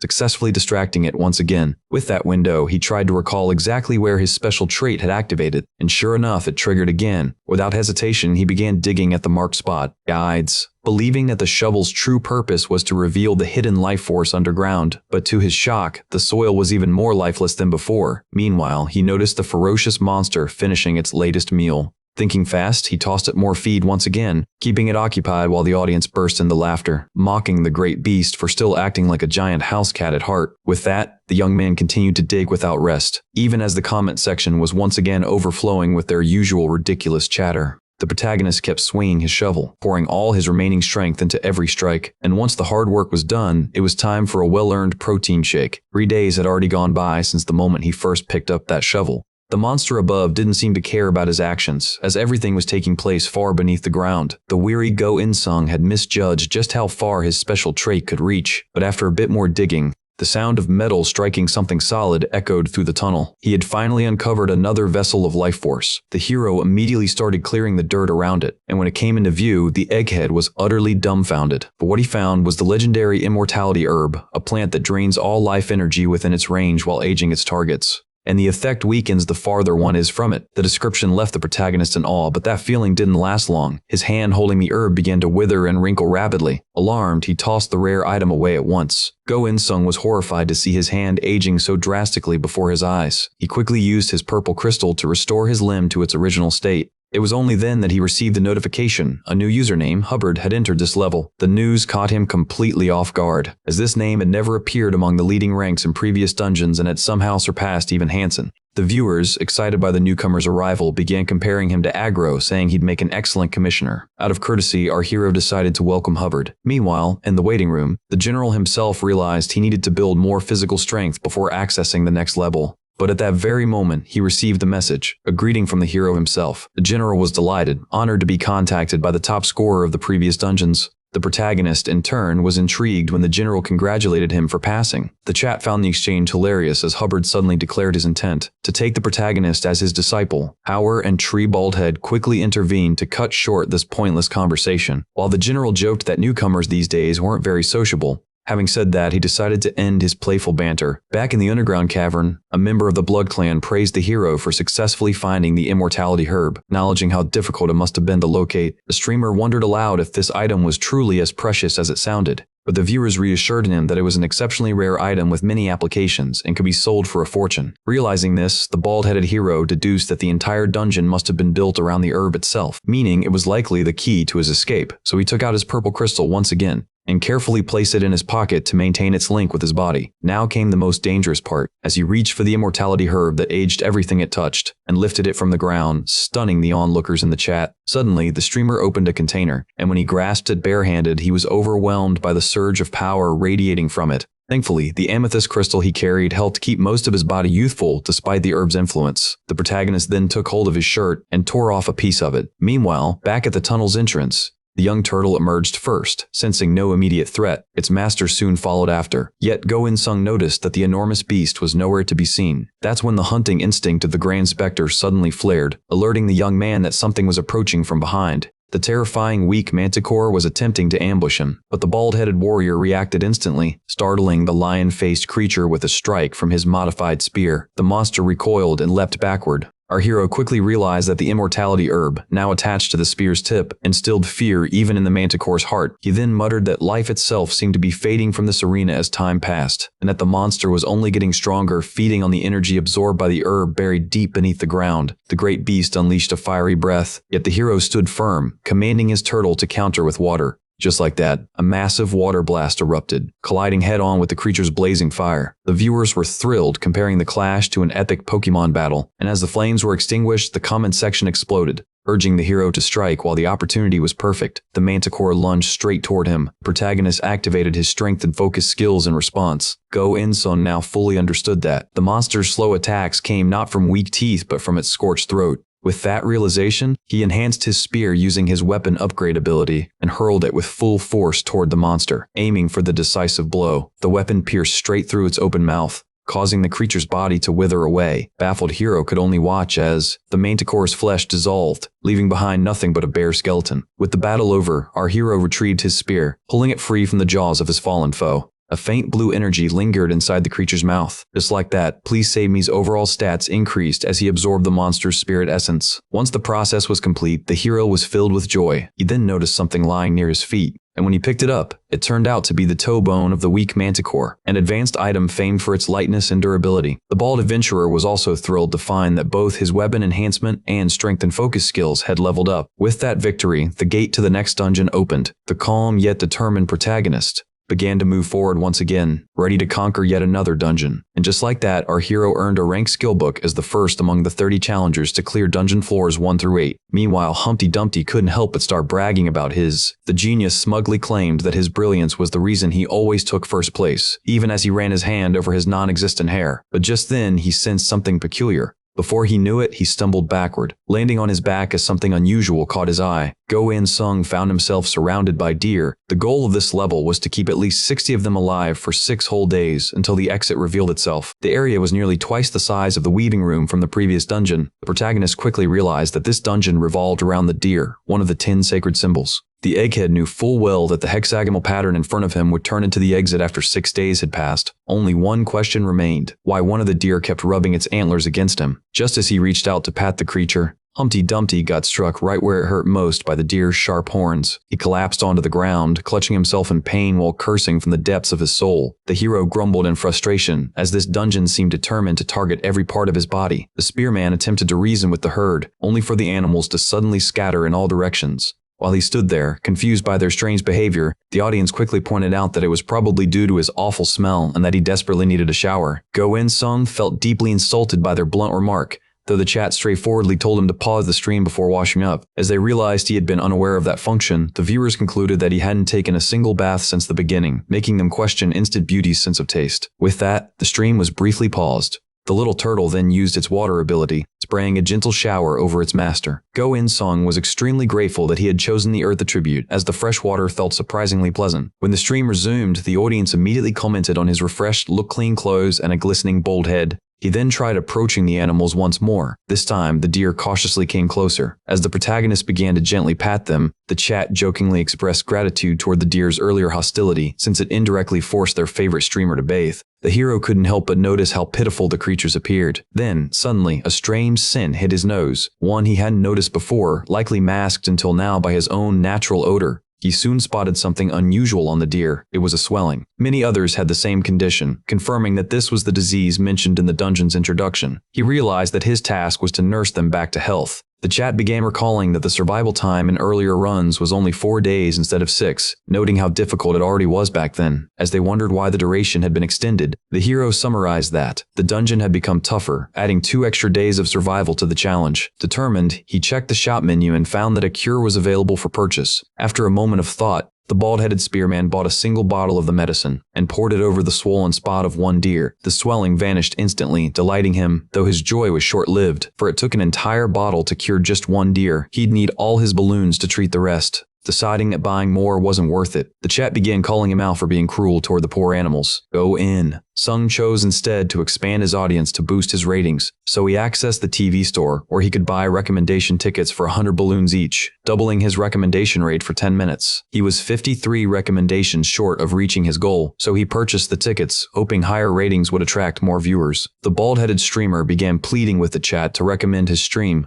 but they agreed only if he could properly entertain them. So, Please Save Me decided to tell a story from his Earth days about the time he was visited by a female junior. Taking on both roles himself, he acted out the scene, the girl describing her date and him asking questions about it. The girl explained that the guy she dated was a medical student who arrived in a luxurious car, and after their date, things between them quickly became intimate. The audience burst into laughter, completely entertained by the unexpected story. His #1 fan even donated, requesting a no-surgery version, while the rest of the viewers teased that the hero had clearly moved past his worldly desires. As a result, recommendations began to pour in, allowing him to hit the required number and advance his BGA grade to Advanced 2. The protagonist was thrilled. It meant he could now expand his audience size. 25 more people would be able to join and watch the hero's chaotic antics unfold. Just like that, the bald-headed man was overjoyed. He grew especially excited upon seeing the rising number of spectators. Eagerly, he introduced himself using his username, which the newcomers immediately recognized as the top-ranked dungeon escapee from levels 1.3 to 1.7, though they couldn't resist mocking his shiny bald head.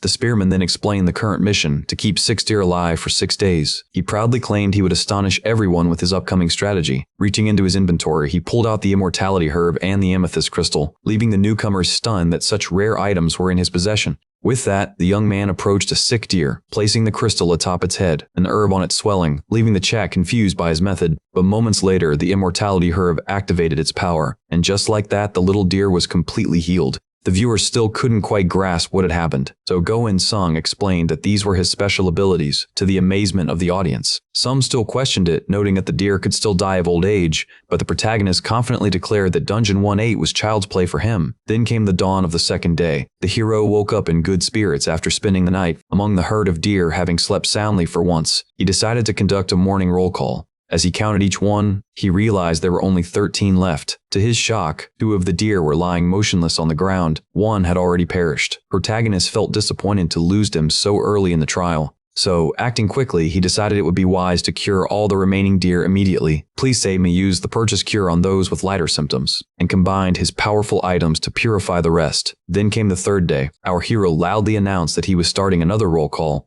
amusing some viewers while others realized he was simply doing it out of boredom. But to his surprise, he discovered that yet another deer was gone. This time, he was especially puzzled because the creature had seemed perfectly healthy the night before. Go-In Sung, filled with lingering doubts, decided to examine another of the fallen animals, only to discover that this one too showed no signs of any swelling. This led the streamer to theorize that some unknown foe must have slain the creatures while he was asleep, and thus the 4th day dawned. The protagonist struggled to keep his eyes open, exhaustion written all over his face. One of the deer began to stretch its limbs, shaking off its drowsiness. But the man holding the spear immediately stopped it, insisting that he needed to keep all the little creatures within sight, while the audience mocked his pathetic sleep-deprived state. Dawn had arrived, and even Please Save Me was in no better condition. Observing the deer closely, he realized that they were hungry, and so he hurried to feed them. The streamer felt a sense of relief, knowing that he had nearly reached the 6th day without losing another one of these fragile beings. But our hero was so overcome with fatigue that he collapsed standing, his eyes still half open, as the viewers laughed at his pitiful state. Just then, a sudden notification jolted him awake. It announced that the general had escaped from dungeon levels 1 through 7, and with that, Hubbard appeared in a chamber filled with deer. The hero greeted him, remarking on how swiftly he had managed to escape the manticore's grasp. His words pleased the old general, who praised him like a teacher complimenting a student for passing an exam, which only irritated Go-In Sung further. Curious, Go-In Sung asked how the man had managed to flee so quickly without any detectable life energy, and also how the other competitors had fared. When he questioned the general about his escape method, the old man casually replied that he had simply checked the textbook. This answer made the protagonist furious. But just then, a sudden noise drew everyone's attention. One of the animals had collapsed lifelessly. "Please save me," was shocked by the abrupt death. Then he noticed a creature standing beside the corpse, which was making an odd noise.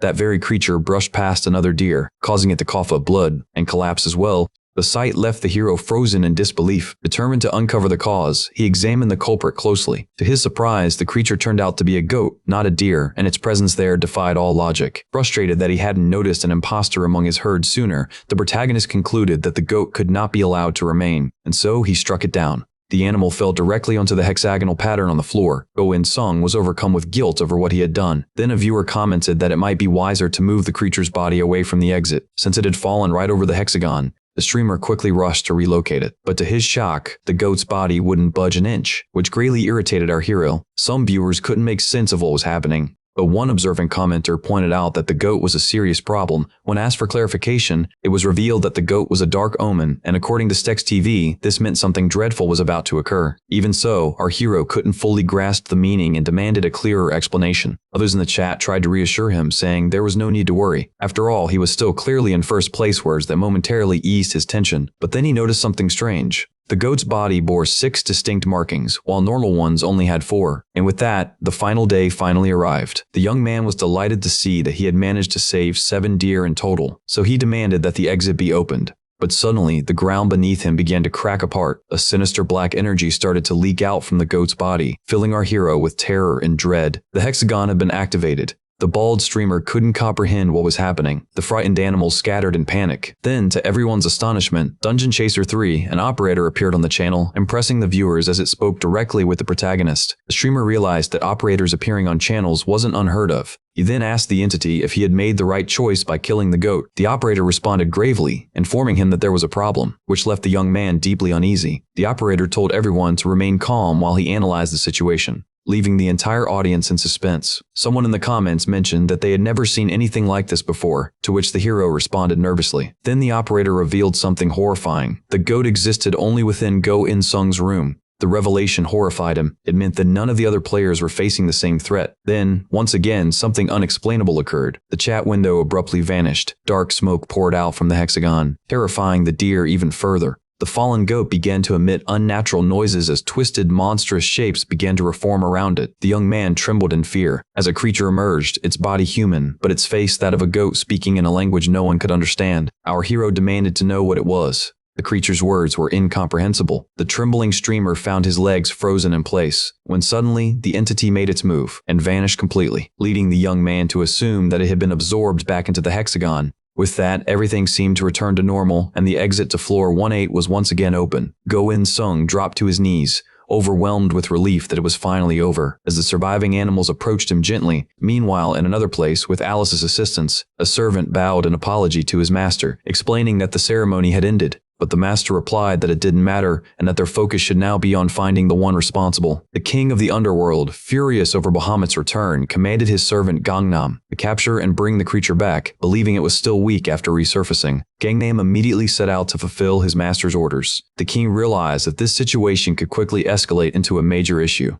Just then, he was contacted by another elder who greeted him in a casual tone. The old man stated that he was aware of Bahamut's return, and when asked how he knew, he revealed that rumors had spread of a 6-marked goat in Dungeon 18. The ruler responded that he had no idea who was behind it. However, when the elder reminded him that his channel was the one responsible for overseeing that sector, the king of hell realized that there might have been a traitor's interference. The elder in the mirror, though, dismissed the idea, insisting that few individuals even knew about the ancient tools of resurrection. He instead proposed that Stex TV, Heavenly Kingdoms, Heavenly Gate TV, Sansa River, and Jordan TV should all convene immediately, since each had once managed control over the first zone. The king remarked that it wasn't a major issue. After all, Bahamut had already been dealt with 666 years ago. Yet another elder countered, explaining that the ritual had also judged the one who performed it. The king of hell acknowledged this, asserting that the protagonist himself had been deceived by another's schemes. Even so, the old man declared that such ignorance was disgraceful and suggested they simply cast him into the underworld. But the king of hell calmly stated that his top-ranked channel alone would be more than enough to keep the young man under control. And with that, the reflection within the mirror severed the communication link.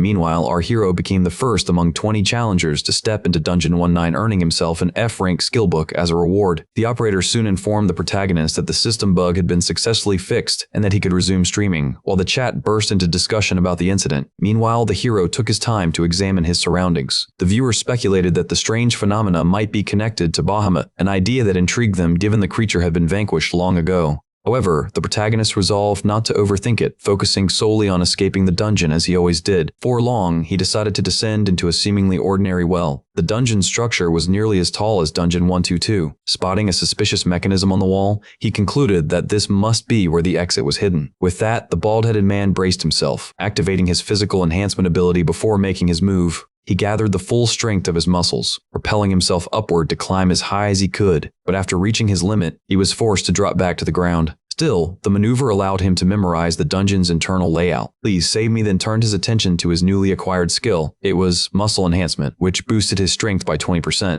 With that settled, he opened the shop to look for essential supplies such as water, bread, and an exit detector. The protagonist realized that having a detector would make finishing this mission far easier. And just like that, he obtained a massive loop device that emitted beams of light pointing directly toward the dungeon's exit. The bald streamer spent quite some time searching but found nothing. Frustrated, he stripped off his clothes and leapt into the well to continue his search below. As he plunged into the water, he swam downward with determination. To his surprise, the liquid was so dense that it dragged him down as though it possessed its own gravity. Realizing he couldn't swim properly, he panicked and tried to escape the well before it became his watery grave. Then our hero spotted something strange. A swarm of piranha-like fish charging straight at him. As they began to bite and thrash around him, he fought desperately to get out while the audience roared with laughter at his misery. When one of the fish bit deep into his neck, he thought it was all over, until his little turtle companion suddenly came to his rescue, guiding him toward the surface. The chat was stunned by the creature's intelligence and loyalty. At last, he broke through to the surface,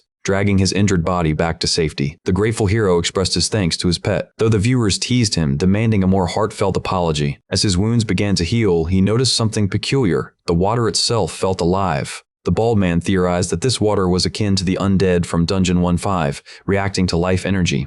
To test this theory, he increased his own life force by consuming the remaining heavenly bamboo fruit. With that boost, he cautiously peered back into the well, only to see the water moving unnaturally. Then, as it surged upward, his theory proved correct. The chat was left stunned as the water began to fill the entire chamber. Go-In Sung immediately realized he hadn't thought his plan through. Meanwhile, Instant Beauty entered the dungeon. The submerged hero had no choice but to rely once again on his turtle companion, as the chat pointed out how he was the first person ever to recklessly dive into another dungeon so soon. Instant Beauty grew worried from the lack of response from the struggling man. Just then, the bald hero surfaced once again, reaching out to grab a handle protruding from the wall, which filled him with relief and excitement. The woman, watching him, remarked that after everything they had endured together, she had assumed they were friends, but the hero was too focused to reply. Then he noticed another handle nearby. He grabbed it swiftly, stabilizing himself before attempting to force the door open. However, to his surprise, the small hatch above him wouldn't budge. It reminded him of something he'd seen on television, that doors on submerged cars can't open due to water pressure. Thus, to escape, one must let the car fill with water first. Comparing that real-life logic to this eerie undead scenario, he came up with an idea. Using his evolution stone, he re-granted his turtle the water attribute, commanding it to flood the room completely. Once the chamber was fully submerged, he tried the door again, and this time it opened successfully. The audience erupted in amazement, praising his clever understanding of water pressure. Without wasting a second, the bald protagonist swam into the next chamber, pulling out his detector to locate the direction of the exit. As our hero propelled himself through the water toward the surface, a viewer commented that they finally had faith in him, only for others to laugh, reminding them how often they doubted before. And just like that, our hero stepped into the entrance of the final dungeon. With him holding first place for 7 rounds in a row, the system rewarded him with a rare privilege, the right to choose any F-rank skill book he desired, astonishing all his fans.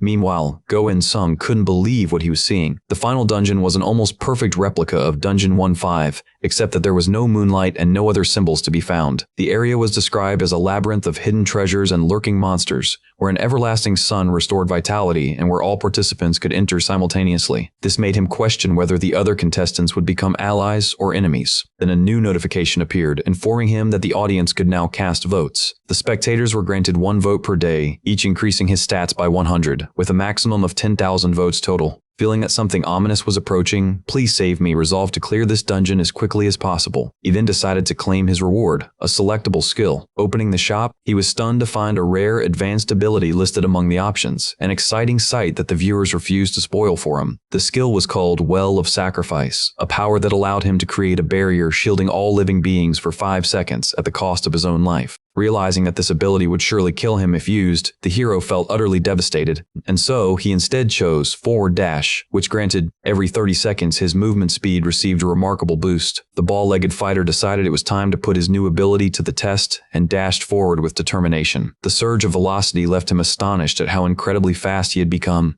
Afterward, he opened the shop menu to take a look. To his surprise, the protagonist found that the only things available for purchase were a treasure chest and a map of the dungeon. So, after thinking it over, he chose to buy the map. And much to his surprise, the item turned out to be rather straightforward. With the treasures and monsters clearly marked on it, the plan was simple: locate the chests and open them to obtain the key item required to escape the dungeon. Go In-sung quickly pinpointed his current position and felt certain he could navigate his way out with ease. Deciding to head toward the nearest mark, he aimed for the location labeled with an elephant symbol, which he found without much difficulty. With that settled, the spearman proceeded inside. He descended the staircase, only to be taken aback by the intense heat that greeted him below. Within that dimly lit room, the treasure chest lay waiting. Discovering it filled our hero with relief. Please save me. Then commented that obtaining this treasure seemed far too easy. It was a situation crafted purely for the audience's entertainment. The viewers soon requested that the bald warrior face off against the monster elephant with 3 noses. That unexpected demand left our heroes utterly speechless. The monstrous beast charged fiercely toward the young man, but just as its strike was about to land, he narrowly dodged it at the last second.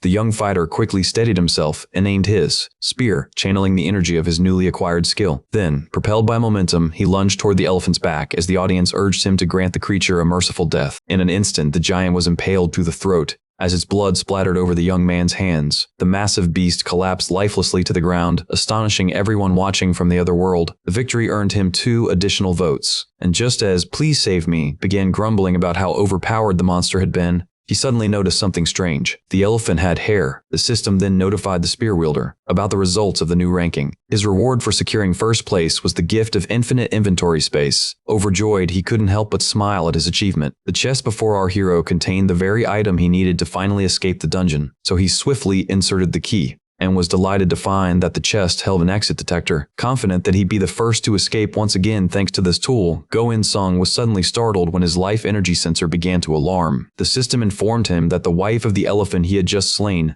was now charging toward him with her 5 trunks, much to the astonishment of the audience. Please Save Me immediately activated his strength and focus skills, along with his weapon enhancement, then unleashed his remaining 2 abilities, only to realize that he already possessed the required treasure, meaning there was no need to fight the beast, only to flee from her territory. But when he tried to open the door, he was horrified to discover it was locked tight. As the enraged elephant wife stormed forward, our hero let out a desperate scream, only to find that the creature couldn't climb the stairs. Still, Go In-sung was trapped in a dire situation, for the system declared that he could only exit this room by slaying the grieving widow. At that moment, he recalled the time he had defeated the Great Spectre, his fans' most praised memory of him. Determined, the protagonist charged straight at the creature, resolved to take it down in a single blow. He dodged the swing of her powerful trunks, then dashed forward beneath her massive body with a quick burst of speed, thrusting his spear upward for what he hoped would be the final strike. The hero attempted to lift the monster off the ground with his attack, but was left stunned instead, as the gigantic creature effortlessly deflected his spear. Confused, he wondered how it could move with such impossible speed, while the audience debated whether it was a mammoth or merely an elephant. Suddenly, the creature launched a surprise assault,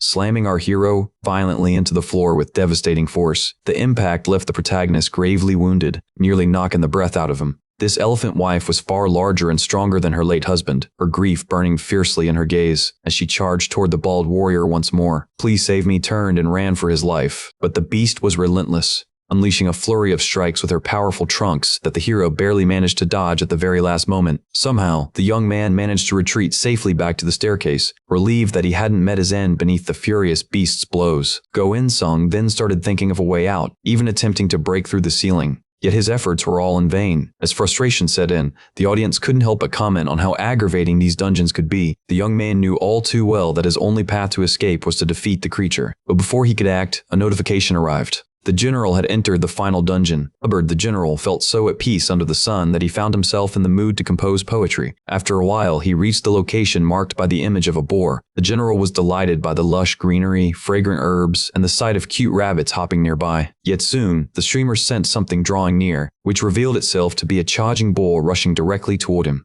Seeing the creature's prominent horns, the general decided to nickname it Uniron as he reached into his inventory, pulling out his trusty shield to put it to the test. With a grin, Hubbard met the beast's charge head-on, only staggering back slightly from the impact. Then, with a confident smile, he declared that the monster was far too weak to pose any real threat. Just then, another boar came charging at him, which the general effortlessly blocked with his reliable shield. The confrontation excited him deeply, prompting him to rush forward and counterattack the boars. As he knocked one down, the system notified him that a contestant named Leah had become the third participant to enter the dungeon. The fallen monsters writhed on the ground, struggling to rise again, only for the general to finish them off with powerful shield strikes. At that very moment, he sensed another creature sneaking up behind him. Without hesitation, he spun around and blocked the surprise attack with his shield. He swiftly struck the beast with his judgment of truth, bringing an end to its suffering and granting it a swift release from misery. But before he could even lower his arm, another monster came rushing at him from behind. Hubbard turned, yet his movements were too slow, his mind clouded by the remnants of focus from the last strike.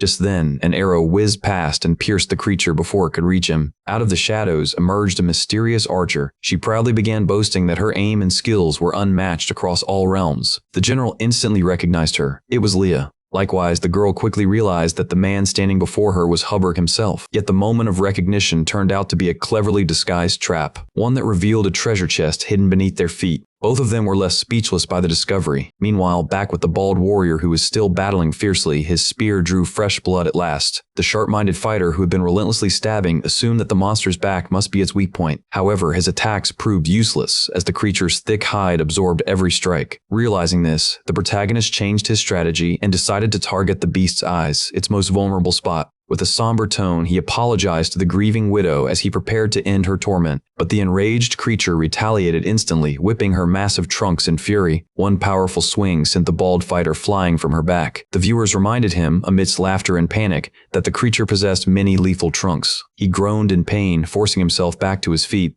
Meanwhile, outside the monster's den, Hubbard was now caught in an argument with Leah over who had rightful ownership of the newly found treasure. The chest, as it turned out, contained another exit detector. In the end, the general won the debate and began pondering how to properly use the device. Yet before he could test it, the girl swiftly snatched the treasure and bolted away. The man shouted after her, reminding her that theft was still a crime, but when he looked around, she had already vanished from sight. With a resigned sigh, the teacher promised himself to lecture the archer about ethics another time. Back inside the beast's domain, our hero continued to fight desperately for his life. Go-In Sung narrowly dodged a relentless chain of attacks. And just as he spotted what looked like a weak point, the elephant-like creature flung him aside once again. He tumbled across the floor, his failures piling up, prompting the audience to groan and call him out for his many defeats. Please Save Me knew he couldn't sneak up on the monster anymore, nor could he endlessly boost his speed through skill stacking. Even so, the bald warrior had finally grasped the pattern of its attacks and deduced that its lower body was likely the weak point, given how it avoided blows aimed there. Armed with this insight, the egg-headed hero resolved to secure victory. He charged straight at the massive beast, sharpening his focus to the limit. He sidestepped the swing of trunk number 5, followed immediately by the first one. The second and fourth trunks lashed out together, but he evaded both with precision. The spearman pressed on,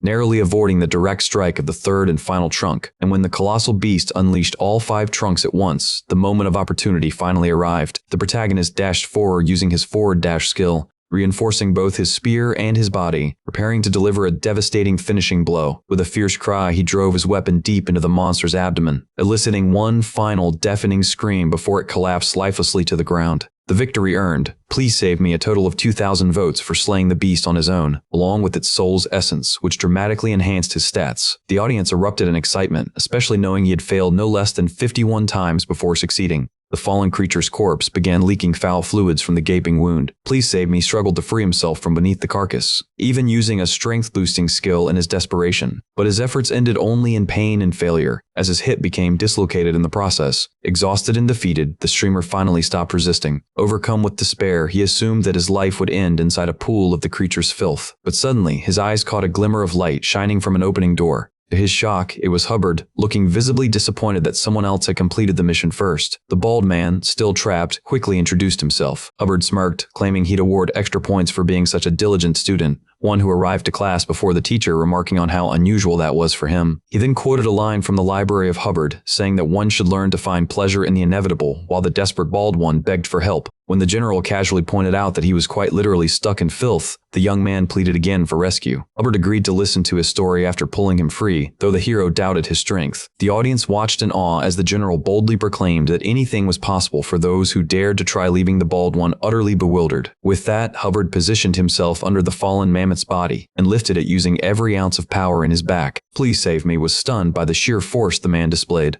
And just like that, the bald hero was finally freed from under the massive corpse. He immediately expressed heartfelt gratitude toward his savior. As it turned out, he now possessed the beast's tail, a valuable trophy he could sell to fund his school, much to the amusement of the audience, who teased him for being so bizarre as they urged him to take the prize already. But at that moment, Go-In-sung noticed something odd. His gaze fell upon the text written on Hubbard's hat. The general couldn't understand what he was implying, so the bald one clarified that it should be spelled Hoovard, not Hubbard. The audience erupted in excitement, already anticipating what was about to unfold. In an instant, the general entered a sudden state of rage. The hero tilted his head, intrigued by the man's reaction. But instead of attacking, Hubbard burst into laughter, claiming that the bald one was absolutely hilarious. He then teased that the hero's English was so poor that he couldn't even spell properly, an accusation that annoyed the protagonist, though it greatly amused the viewers. The general went on to say that ignorance was no sin, and proudly declared that his own brilliant lectures were what cured the world of such ignorance. The bald one then questioned him about the meaning of veritas. The general explained that it represented the highest virtue of their school. This caused a misunderstanding, as the bald hero had merely wanted to correct the spelling, saying it should be written with an A instead of an E. Seeing Hubbard's offended reaction, he decided to drop the matter, realizing there were more pressing issues to handle. The general then pointed out, with a disgusted look, that the young man reeked terribly of filth, something the audience commented on with equal disgust. Embarrassed, Go-In-sung apologized and began undressing to wash himself off. The chat instantly exploded with commentary about how shameless he had become. The stream momentarily paused as the hero turned around, and just like that, the teacher was completely flashed. Our hero began questioning where exactly he was supposed to bathe, while the general scolded him for his utter lack of modesty. Shortly after, the evolved turtle activated its unique ability. Hubbard stood there in disbelief as the viewers burst into laughter, amused by how the wise general had finally met someone even stranger than himself. Eventually, our hero finished cleaning himself up, though the stench still lingered faintly. The teacher, however, was too captivated by the proud turtle's display, explaining that he might rely on its power for future endeavors. But right at that moment, a third figure appeared at the dungeon's entrance. This newcomer, another eccentric individual, began eyeing the two before him, curious about their identities. Go-In-sung then turned to Hubbard, asking about the girl who was introduced as Leo. The general looked at her and asked if she was done playing around, yet she ignored him completely, turning her attention instead toward the mystical turtle. Leo then teased the protagonist, pointing out that the rumors about him being old and bald weren't exaggerated after all. Embarrassed, the hero quickly defended himself, insisting that he hadn't always been bald. Their teacher then explained that while the archer lacked manners, her skills were undeniably exceptional. Leo smirked and offered to return the treasure, claiming she had only been joking around earlier. "Yeah, just a bit of shock value," she added with a shrug. And while this sudden alliance delighted the lady, the young man found himself rather astonished.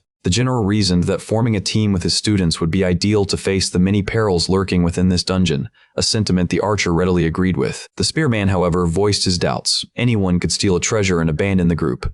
But Leo, showing initiative, asked about their next move, which pleased Hubbard. Go-In-sung then proposed heading for the nearest treasure. At that same moment, a new participant named Doghead entered the final dungeon. The general immediately expressed his intent to recruit him. Yet the hero insisted that he would handle the invitation himself. After all, approaching him like a superior might scare the newcomer off. But when no reply came, the young man realized they had just been ignored. Hubbard suggested they move on, reasoning that Doghead was probably a lone wolf. And so, they pressed forward. To their shock, what awaited them was a sprawling underground forest. The trio advanced carefully, every sense on alert. As Leo explained her plan for locating the enemy, a monstrous creature suddenly lunged at her from above. "Duck!" cried the spearman, rushing to her aid. He hurled his spear, piercing the Milodon's chest in one swift motion. Leo followed up with a shot of her own, her arrow striking precisely through the creature's limb, leaving the protagonist awestruck by her accuracy. But the beast, enraged, charged once more. The general, however, crept behind it and delivered a crushing blow with his shield. Just like that, the boss had been slain. The audience erupted, astonished by the shield user's overwhelming strength.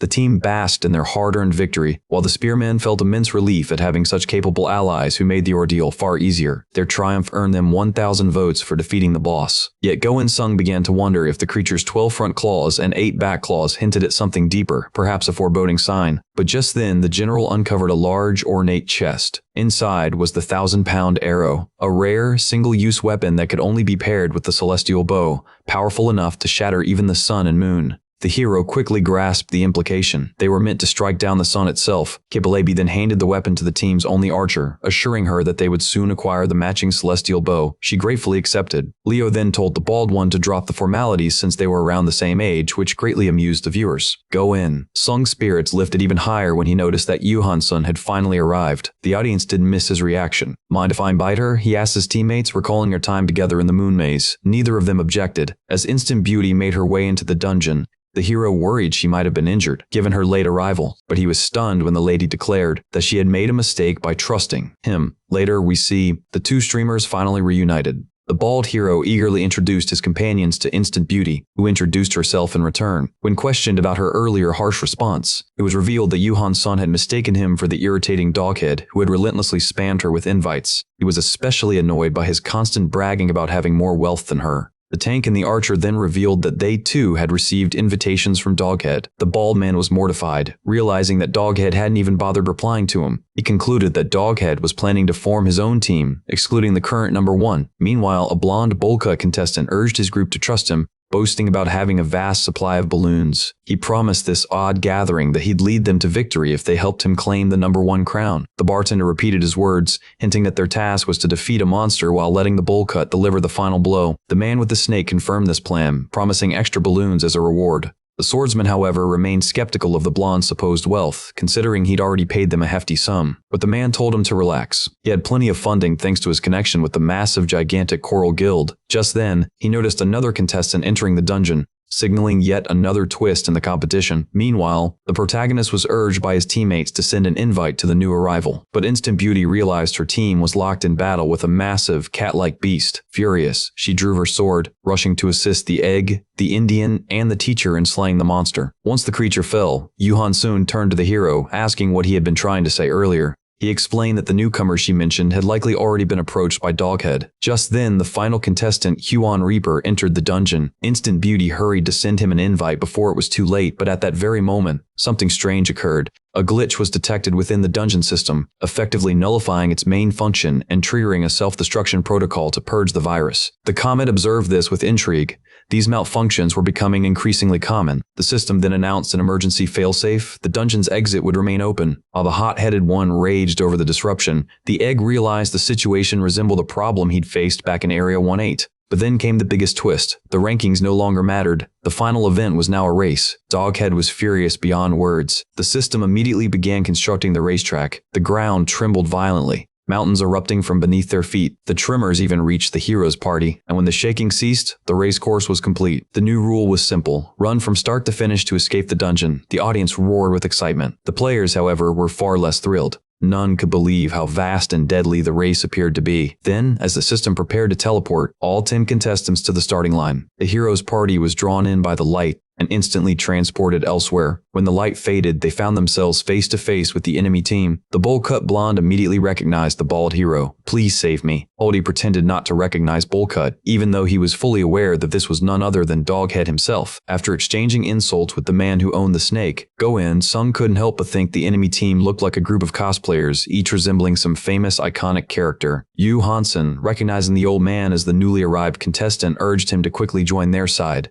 Yet after just a brief glance, Huan Reaper made his choice and sided with the opposing team instead, leaving the heroine fuming in anger at his betrayal. The system then announced to both teams that they had 1 hour to escape through the racetrack, each player now equipped with a copy of the map in their inventory. It also declared that the former first-place player would receive a dungeon-exclusive reward. As a result, the protagonist was granted a normal-grade skill called Highest Leap, which had a 3-minute cooldown and allowed him to jump up to 10 meters in height. His fans were thrilled at this new addition to his arsenal. while the system clarified once more that the only objective was to reach the finish line. Doghead interpreted this as a command to flee, while "Please save me" concluded that this race would inevitably turn into an all-out battlefield. Even so, the snake owner was dead set on claiming first place and signaled his subordinates to move. Meanwhile, the original top-ranking team members took a moment to praise themselves for their supposed superiority, though the newcomers still doubted their competence. Bullcut's eyes gleamed with both determination and malice. Then the system warned them. Anyone who started before the signal would be instantly eliminated. With that, the countdown began. Doghead tried to shove the protagonist aside before the start. In response, the hero activated 3 enhancement skills, boosting his overall physical stats to ensure a strong start. As soon as the countdown hit 0, the blonde one swung at him, but the spearman dodged effortlessly, declaring that they already had a well-prepared escape plan. He then punched Doghead square in the face, stating that the scheme had been ruined by his trouble-seeking crew. The blow was so powerful it sent Doghead flying backward, and with that, the hero's team made a mad dash forward. Instant Beauty couldn't help but laugh, remarking that the ground must have hurt quite a bit. Meanwhile, Bullcut froze, unable to process what had just happened, while his allies advised him not to turn this race into an all-out fight. The new recruit insisted he had a duty to fulfill, but the others reminded him that failure to finish within the hour meant certain doom. Accepting this, he urged his former teammates to stick together since the other team had already marked them as targets. The swordsman agreed to this plan, and just like that, all 9 other contestants abandoned Doghead, leaving him alone and seething with rage. Furious that they had deserted him so easily, enraged, he ordered his snake, Bobble, to bite him. The sinister-looking serpent, with its many jagged teeth, obeyed without hesitation. Back with our heroes, the bald man noticed a strange hole in the ground and decided they should investigate it. But before they could move closer, something massive began rumbling toward them. A giant boulder came hurtling down the tunnel at terrifying speed. The group realized in horror that the hole's true purpose was to direct the massive rock straight toward them. The archer began to despair, convinced there was no way to escape. But then the madman of the group got a wild idea. He shouted for his confused teammates to hold on to him tightly. With that command given, he activated his newly acquired skill, braced himself, channeling every ounce of strength he had, and leapt high into the air while carrying all of his teammates at once, narrowly evading the deadly boulder. Just like that, our hero and his team landed safely on the other side. Go-In Sung was amazed that his reckless plan had actually worked, while the others felt grateful for his insane yet effective quick thinking. Meanwhile, the rival team was still racing desperately to finish the course, when they suddenly noticed something enormous speeding toward them. It was the same boulder that our heroes had barely escaped from. The massive rock barreled forward at unstoppable velocity. The 3 cosplayers, along with the girl and the old man, immediately turned tail and ran for their lives, only to find themselves face to face with a mysterious figure waiting beyond the boulder's path. A terrifying monster had emerged before them. The sight made the girl scream in terror as the old man instinctively ran off, though she soon realized that this terrifying creature was actually their own team leader. The 4-armed monster now stood before the oncoming giant rock. Gathering every ounce of strength he possessed, he braced himself and managed to stop the boulder's momentum. Just like that, Doghead halted the colossal rock, leaving the ground fractured and torn apart. A sinister grin spread across the creature's face. The girl was horrified, begging for someone, anyone, to save her as the massive rock loomed above. In the end, she was crushed beneath it, reduced to a pool of blood. The 4-armed beast found it darkly amusing that she had pleaded for help from the very being she had mocked as a monster. Doghead then asserted his dominance, demanding to know who among them was the true captain. The rest of the contestants were left utterly bewildered, but ultimately every player was forced to accept his leadership, now under the rule of a self-proclaimed commander. Meanwhile, as the 4 heroes sprinted onward for dear life, Instant Beauty theorized that their enemies had been crushed by the boulder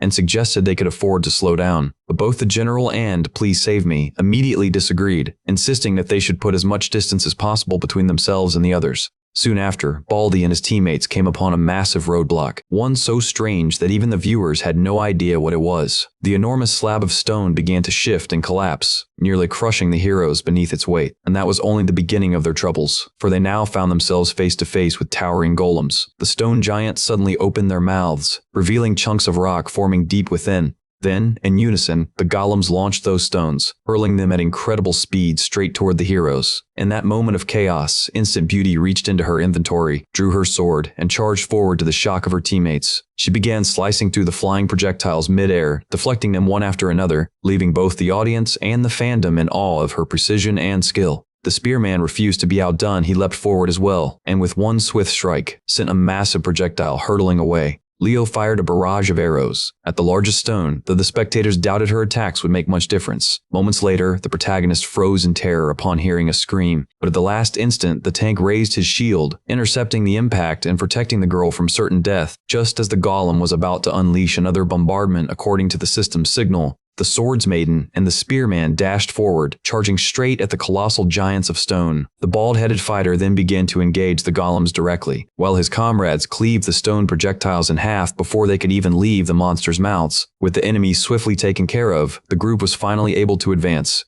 And so, they continued their steady progress along the track. Meanwhile, Instant Beauty and Please Save Me chatted lightly, remarking that these monsters were nothing compared to the ones they had faced in the past. Leah, however, was suddenly struck with shock. As two ferocious manticores ambushed their path without warning, the terrifying beasts wasted no time, immediately launching their assault, only to later be distracted. By the advanced equipment the general carried, he boasted that a true teacher must always be prepared for any situation. The archer then commented that the enemy team must have already gained quite a lead. Meanwhile, among the opposing side, a monster casually caught the golem's projectiles, before hurling them like baseballs, crushing the stone giants' heads into fragments, leaving behind nothing but lifeless piles of rubble. Leo then suggested they take a short break, which sounded like a good idea to the bald protagonist, but the hot-headed member opposed the notion, insisting they keep moving without delay. Yet, when their teacher also expressed a desire to rest, the matter was settled. Later, as the group took their brief respite, Hubbard informed them that only 30% of the track remained. At that very moment, Please Save Me was suddenly startled, as a massive, scaly creature rushed toward them, while the enemy party taunted them for their sluggish pace. The bald-headed man couldn't believe his eyes, and Instant Beauty declared once more that stopping for a break had been a terrible idea. Doghead then offered the beautiful lady another chance to join his team, which only enraged her, prompting her to charge at him with her blade drawn. The sight amused the philosopher viewer, who promptly donated 50 balloons. Yet, just as Instant Beauty was about to land her first strike, the swift monster retaliated, striking her in the side, forcing her to grit her teeth in pain. Even so, the fierce tiger lady managed to recover with an agile landing. Doghead, furious over being rejected again, vowed to make her pay. At that moment, the archer readied an arrow and fired it at the scaled creature, only for the monster to snatch it out of midair and declare once again that victory would inevitably be his. With those words, the four-armed beast summoned its minions to attack the opposing team. In an instant, all four enemies charged simultaneously. Ashura was the first to strike, smashing Leah with a powerful swing of his hammer. Wildija Ryu, known as the Moonlight Swordsman, found himself clashing blades with Instant Beauty. Their longsword and katana met in a rapid exchange, leaving the girl astonished by her opponent's sheer speed and strength. He wielded two blades with skill, his potential immense, and the streamer knew she was gradually losing ground with every blow. Spotting an opening, the Moonlight Swordsman shifted his weapon into a reverse grip and swiftly slashed her hip in a lightning-fast sneak attack. A wicked smile spread across his face, while his wounded opponent struggled to grasp what had just occurred. Just like that, Instant Beauty found herself unable to move freely. Meanwhile, in the third battle, the old man made a deceptive leap, grabbing hold of the edge of the general's shield. Still, the teacher remained unfazed, confident he was prepared for anything. But then, he was suddenly struck by a poisonous breath attack, which the commentators immediately recognized as an unauthorized weapon. In the next instant, Hubbard was tackled by the largest and strongest enemy combatant, slammed hard into the ground beneath him. Go Insung could hardly believe his eyes as his entire team was being wiped out before him, when he was suddenly ambushed by the Snake Man, who coldly stated that he had no time to worry about anyone else. With a single devastating punch from the four-armed creature, our hero was sent flying off the track. The protagonist screamed in panic as he plummeted headfirst toward the ground, while the enemy team continued their sprint toward the finish line, with only 15 minutes remaining. But then, in the midst of his fall, the madman had a wild idea. He adjusted his position mid-air and activated his newly acquired skill to survive the drop, then launched himself powerfully back upward. In that moment, Please Save Me was once again back on the track, and the audience was left astonished by his mastery of this new technique. Seeing how badly his teammates had been beaten, the spearman decided to call upon his healing turtle for aid. Meanwhile, the Snake Man rejoiced in triumph, proud of having crushed their rivals. As they ran ahead, the group passed by a warning sign, indicating that they were entering a hot water zone. The villains sprinted forward at full speed, but one misstep caused the ground beneath them to shift unexpectedly, triggering a sudden burst that sent the Snake Man sprawling. As a massive surge of scalding water erupted behind him, the old man was thrown off the track, and both Ashura and the Moonlight Swordsman were caught in the blast as well. The bartender, acting quickly, used his card staircase to escape, while the samurai drew upon his own technique to do the same. Thanks to that skill, Ashura managed to keep himself from falling, while the Moonlight Swordsman used his hat as a makeshift shield against the boiling water. Just like that, both managed to recover and remain in the race. As for the Snake Man and the muscle-bound fighter, the one wearing the cap pleaded for help, only to be used as a springboard by his captain, who vaulted off him to stay on the track. In disbelief and rage, the man cursed the monster as he fell to his doom. Doghead coldly explained that he had no use for those who couldn't save themselves. Back with our hero and his battered team, Instant Beauty, along with the tank and the archer, had their wounds healed by the protagonist's pet turtle. Their teacher then sighed, reminding them that they should have listened to her from the start to avoid such trouble. As the girls assumed the enemy must have already completed the race, the system suddenly announced that there were still 10 minutes remaining to reach the finish line. Instant Beauty doubted they could make it in time, while the hero clenched his fists in anger. Go Insung insisted that the enemy must have fallen into some unforeseen trap, and that they still had reason to believe they could win if they kept pushing forward. Shortly after, the group finally discovered the exit. The exit was already occupied by none other than the enemy team and their captain, who was determined to be the first to finish the race. Doghead commended the Moonlight Swordsman and Azura for still being in good shape, though his words carried mockery, as he found satisfaction in sacrificing his teammates for victory's sake. Suddenly, the Snake Man flinched in shock upon witnessing the true first-place team approaching, riding atop a massive wave to catch up. It was all thanks to the evolved turtle's power thing, which granted them the ability to control the flow of water itself. With that, our heroes finally reached the shore, standing face to face with their rivals, whose captain was struck speechless by what he saw. The protagonist's path continued to gain admiration, as the archer explained that it was his newfound ability to manipulate water that had allowed them to surf the tide to safety. Doghead, however, was left fuming at such an absurd yet brilliant idea. Only 5 minutes remained before the race's end. The monster captain ordered his team to hold their ground, since the exit wasn't wide enough for all 7 of them. Yet the teacher firmly declared that despicable beings like them could never be his students. With that, Hubbard charged straight at the enemy, striking Azura with his mighty Veritas shield and sending him flying. The swordsman tried to retaliate with a special technique, but little did he know, the Tiger Lady had decided to stop holding back. With a swift slash, she sent his blood flying through the air. The samurai stood frozen in disbelief, realizing he had been overpowered by another swordsman, before tumbling off the track alongside his ally. With his henchmen defeated, the furious captain lunged at the heroes, proclaiming that even if they risked their lives, he would still defeat them all. Fueled by anger, the protagonist braced both his mind and body, ready to face the Snake Man head-on. But then, something strange began happening to Doghead's body. In an instant, Bullcut regressed back into his human form, while the bald hero declared that this meant the villain had lost. Only a few minutes remained before the dungeon began collapsing in on itself. The desperate villain demanded to be bitten once more, seeking one last chance to fight even if it meant tearing his body apart. But before he could act, the Snake Man was shot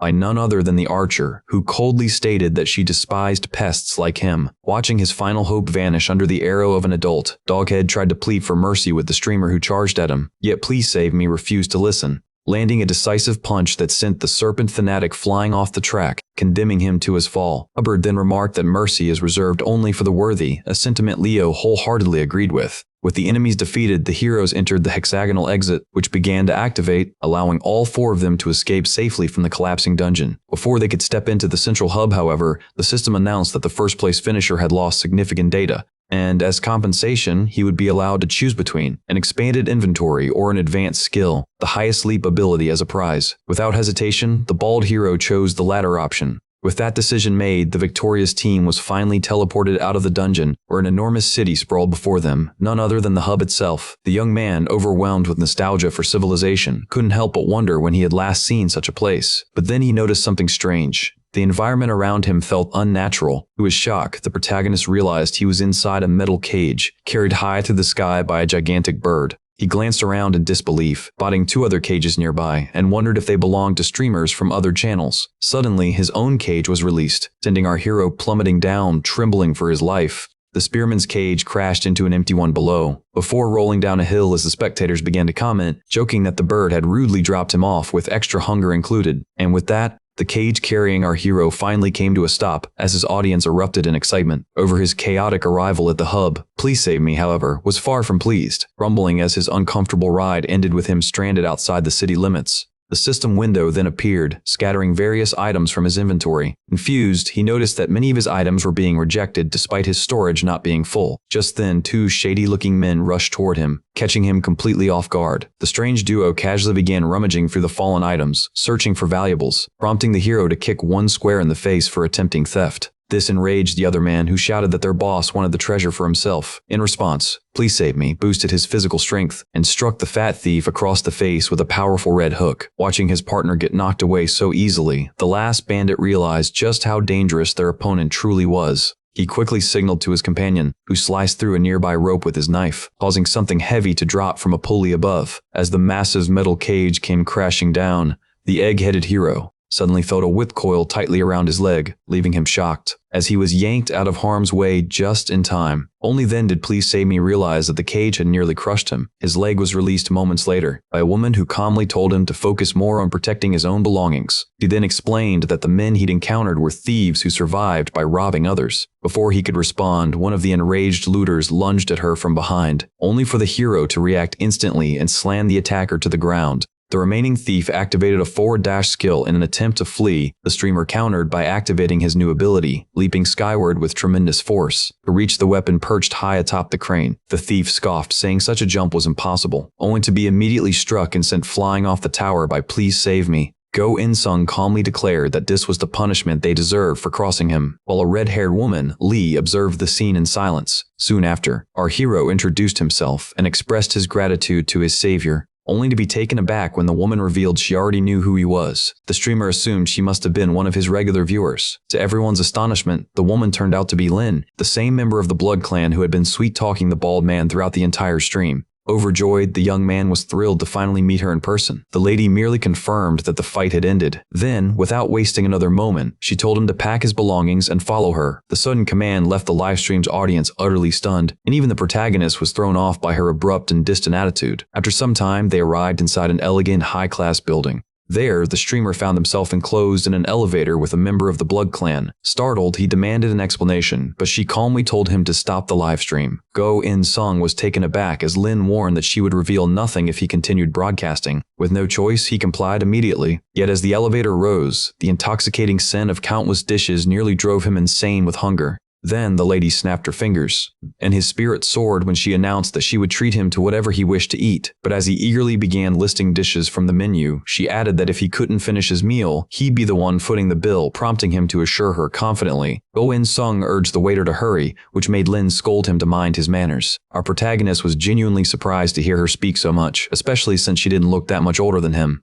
But his surprise soon turned into confusion as the Blood Clan woman explained her right to speak freely under her own reasoning. Lin the Vanity reminded him that she served as a recruiter for her clan and preferred to get straight to business. Her next words stunned him. She asked if he was willing to offer his life for the Blood Clan's glory. The bewildered streamer didn't grasp her meaning, so the woman clarified that without such resolve he could never join them. Lin declared that she desired for him to fall alongside her clan, one of the three strongest, alongside Coral, the loyal servant, and White Lotus, who sought kinship. The hero cautiously asked what kind of connection he would have with the Blood Clan, then sarcastically questioned her recruitment method since she immediately mentioned death. The whip user quickly told him to forget everything she had just said, which only deepened his suspicion as he sensed something strange about how easily she brushed it off. But before he could think further, his food finally arrived. While the Blood Clan girl humbly stated she would only eat rice, the protagonist's heart soared. He hadn't seen real food in ages. As he dove into his meal, he decided to ask her a question. Go In-sung wanted to learn more about the herbs, but the woman replied that he was still too inexperienced to know. Still, she explained that this place was actually the waiting area for the second dungeon. A competition would soon begin, but the streamer was too busy enjoying his food to listen properly. She further explained that the first place winner would receive an A-rank Awakening Stone, while the second and third places would be rewarded with B and C grades respectively. Additionally, the guild aiding the champion would also earn a reward. Curious, the spearman asked what would happen if someone won alone. The girl answered that the victor would still receive both the A-rank stone and the guild's share. Go In-sung then told her to cover the bill, and before she could respond, he cheerfully asked if he could order more, leaving her speechless. Moments later, outside the building, he felt completely full and satisfied. Lin tried to explain that the assistance of a guild was crucial for success, though the protagonist remained doubtful. So, she elaborated how the herbs and repeaters were deeply involved, shocking him. She added that those two factions possessed the highest odds of victory due to their superior gear and experience. Suddenly, someone spotted the two of them. The men approaching were the same looters who had previously caused trouble for the spearman, but before they could strike, Lin urged the protagonist to run away with her. Yet their path was instantly blocked by more thieves. With no other choice, the redhead and the bald man retreated back inside, but the thieves demanded that they stand and fight. Instead, the pair were met with the sound of a door closing. When asked why the thugs didn't follow, the Blood Clan member explained it was because they were residents here, confusing the newcomer even more. She then described how death in this realm worked. Each spirit was bound to its designated area, meaning the thieves couldn't enter a hotel outside their territory. Lin then addressed Mr. Young-hoon to request a room. She advised the streamer that the safest place for him to stay was within the hotel, and so, the Egghead was assigned room 707. After taking a moment to think, our protagonist asked why she was being so kind to him. Her answer surprised him even more. She wished to support him even if he chose not to join the Blood Clan. The wary girl explained that she'd share her priceless knowledge, intel no guild possessed, to help him secure first place, which led the bewildered man to ask what she wanted in return. Lin calmly stated that all she sought was the guild's share of the first place reward, leaving the hero deep in thought once again. When he asked why she had chosen him, she admitted that she needed a lone wolf. Every other contestant was already tied to a guild. The bald protagonist pointed at the other newcomers, but the girl replied that he was different, that he stood out. With that, Lin excused herself, telling him to think about her offer until she reached out again. Yet he decided to put the matter aside for now, as exhaustion overtook him. Meanwhile, elsewhere in the city, a young girl was running for her life. She barely dodged as axes whirled through the air toward her. Leo used her cape like a shield, doing everything she could to evade the attacks. The archer retaliated, firing 3 arrows at once, but her shots were effortlessly blocked by the enemy's shields. Even so, one arrow managed to strike a perfect headshot. The soul of the defeated enemy sneered, saying it had hoped for more fun before returning. The bizarre scene left Leo utterly speechless. Her attackers recognized her as a 5248, a rookie, and explained that spirits slain here would be sent back to the underworld. Leo tried to continue fighting but quickly realized she was out of arrows, which seemed to delight her enemies even more. Desperate, the girl cried out for help, only to freeze in horror as the goons closed in. Though Insung wasn't live streaming at that moment, the attackers taunted her, asking if her life was flashing before her eyes. But then, someone intervened. A man clad in a suit and long coat descended from above. His landing alone generated enough force to blow the criminals away. With that display of dominance, the irritated man muttered about those 2 delinquents shirking their duties. Realizing who had arrived, the criminals instantly knew the fight was over. They turned and tried to flee as fast as they could, but the man in the hat smirked and launched himself forward with incredible speed. In an instant, he appeared before the fleeing thugs. He seized both of them by their skulls and lifted them effortlessly into the air. The enforcer reprimanded them for abandoning their assigned zone to attack a dungeon contestant, then punished them, banishing their spirits back to the underworld for crossing boundaries. And with that, both vanished instantly. Leah stood frozen in awe as the enforcer remarked that the culprits would spend quite some time in confinement. The archer asked if the mysterious man was also a dungeon participant,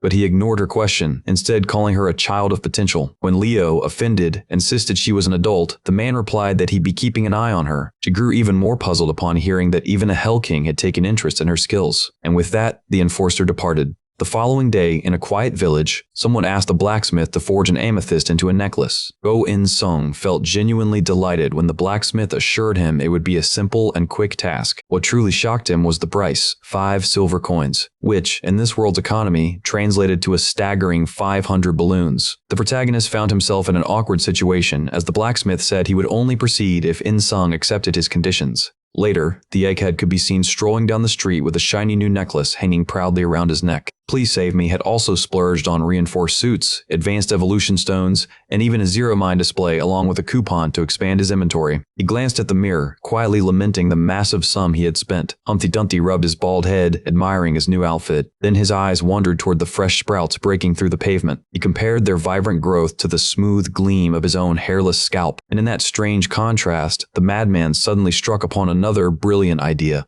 Not long after, inside a small shop, the hero was introduced to a rare substance known as the honey of life. The merchant mentioned that the other item requested by the protagonist wasn't exactly popular. Please Save Me was relieved, realizing his gamble had actually paid off. Even so, later that day, as he walked further down the street, he recalled what Lin had told him about how repeaters always gained the upper hand over new adventurers. According to her, it wasn't just power or equipment that made the difference, but the level of preparation they had before entering the dungeon. Please Save Me then remembered being directed to a place known for crafting various herbal mixtures. So, he made his way there. The shopkeeper, half awake, asked if he was seeking medicine, then sighed, saying he was overwhelmed and told the customer to come back tomorrow. Go In-sung froze when he realized the man was actually sleeping upright as he spoke. The live comments mocked this familiar figure, joking that the old man was paralyzed. Still, the hero insisted that his problem needed solving today, but the old man refused to budge. With that being said, protagonist had no choice but to search for another herbalist, though the old man didn't seem to care at all. As our bald hero muttered to himself, he wondered if he could find another shop capable of handling his herb of immortality.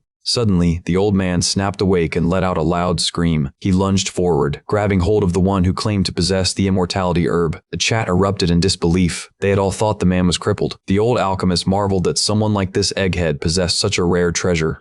"Please save me," then asked what kind of potion could be brewed from it. The elder explained that the herb contained potent yin energy that, when properly refined, could transform into immense power comparable to wild ginseng's yang. The protagonist likened it to aura or chi, but the old man cut him off, saying the secret would cost 10 gold to learn and he'd have to discover it himself. Yet when the hero insisted he only wanted one potion, the chat filled with laughter, calling him a liar. Despite his growing interest, the old man refused to help, frustrating the desperate streamer. The alchemist emphasized that for him, money came before anything else. The spearman promised he would give the man something even more valuable than the herb once he won the dungeon. E.G., however, remained skeptical. This was still a complete stranger. But the moment a small creature emerged from In-sung's suit, the old man recognized it immediately, a black tortoise. His eyes widened in awe at the sight of such a majestic and powerful being accompanying a mere bald youngster. And so, he finally agreed to refine the immortality herb, but not before reminding the grateful hero of his promise. He told In-sung the work would be completed by tomorrow. Later that evening at the hotel,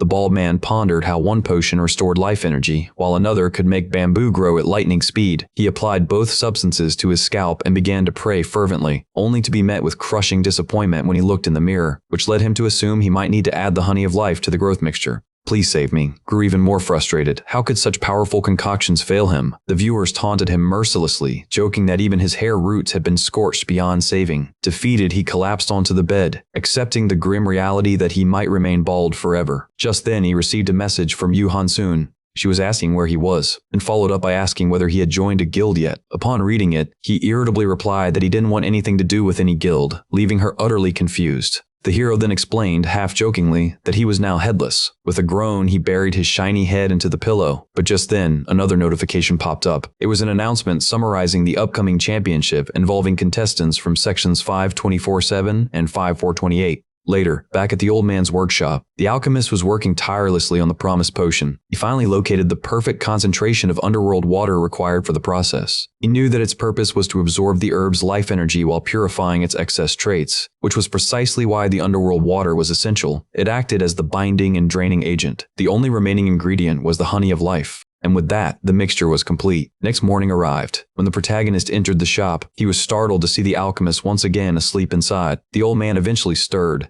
explaining that though the task had been difficult, he had enjoyed the challenge. "Please save me" only cared about the result, and the elder gestured toward the finished product. It appeared to be a container filled with a dirt-like substance. The audience couldn't help but laugh at the sight. The old man explained that this was the manner of life, a potent elixir that granted up to a permanent half-level boost. However, he warned that anyone with a weak body would die upon consumption. As "Please save me" stared at it, the viewers doubted whether such a thing could even be real. The immortality herb had indeed been the core ingredient linking all three substances. In-sung admitted that consuming it seemed impossible. The alchemist then asked him what he thought was the most vital thing inside a dungeon. The young man guessed it was strength. When asked how one should build that strength, he vaguely replied, "By having strength itself." So the old man clarified that strength differed between individuals, using body types as an example, though the hero still didn't get it. Simplifying it further, the elder said that this concoction would turn him into a new vessel, allowing him to shatter his current limits. He added that consuming items brimming with vitality would yield immense rewards, but he also cautioned that a frail body would perish upon taking it. To that, the bald hero confidently pointed to his necklace, claiming it would protect him. Then, without hesitation, he gulped down the foul-looking mixture. The live comments went wild in both shock and amusement.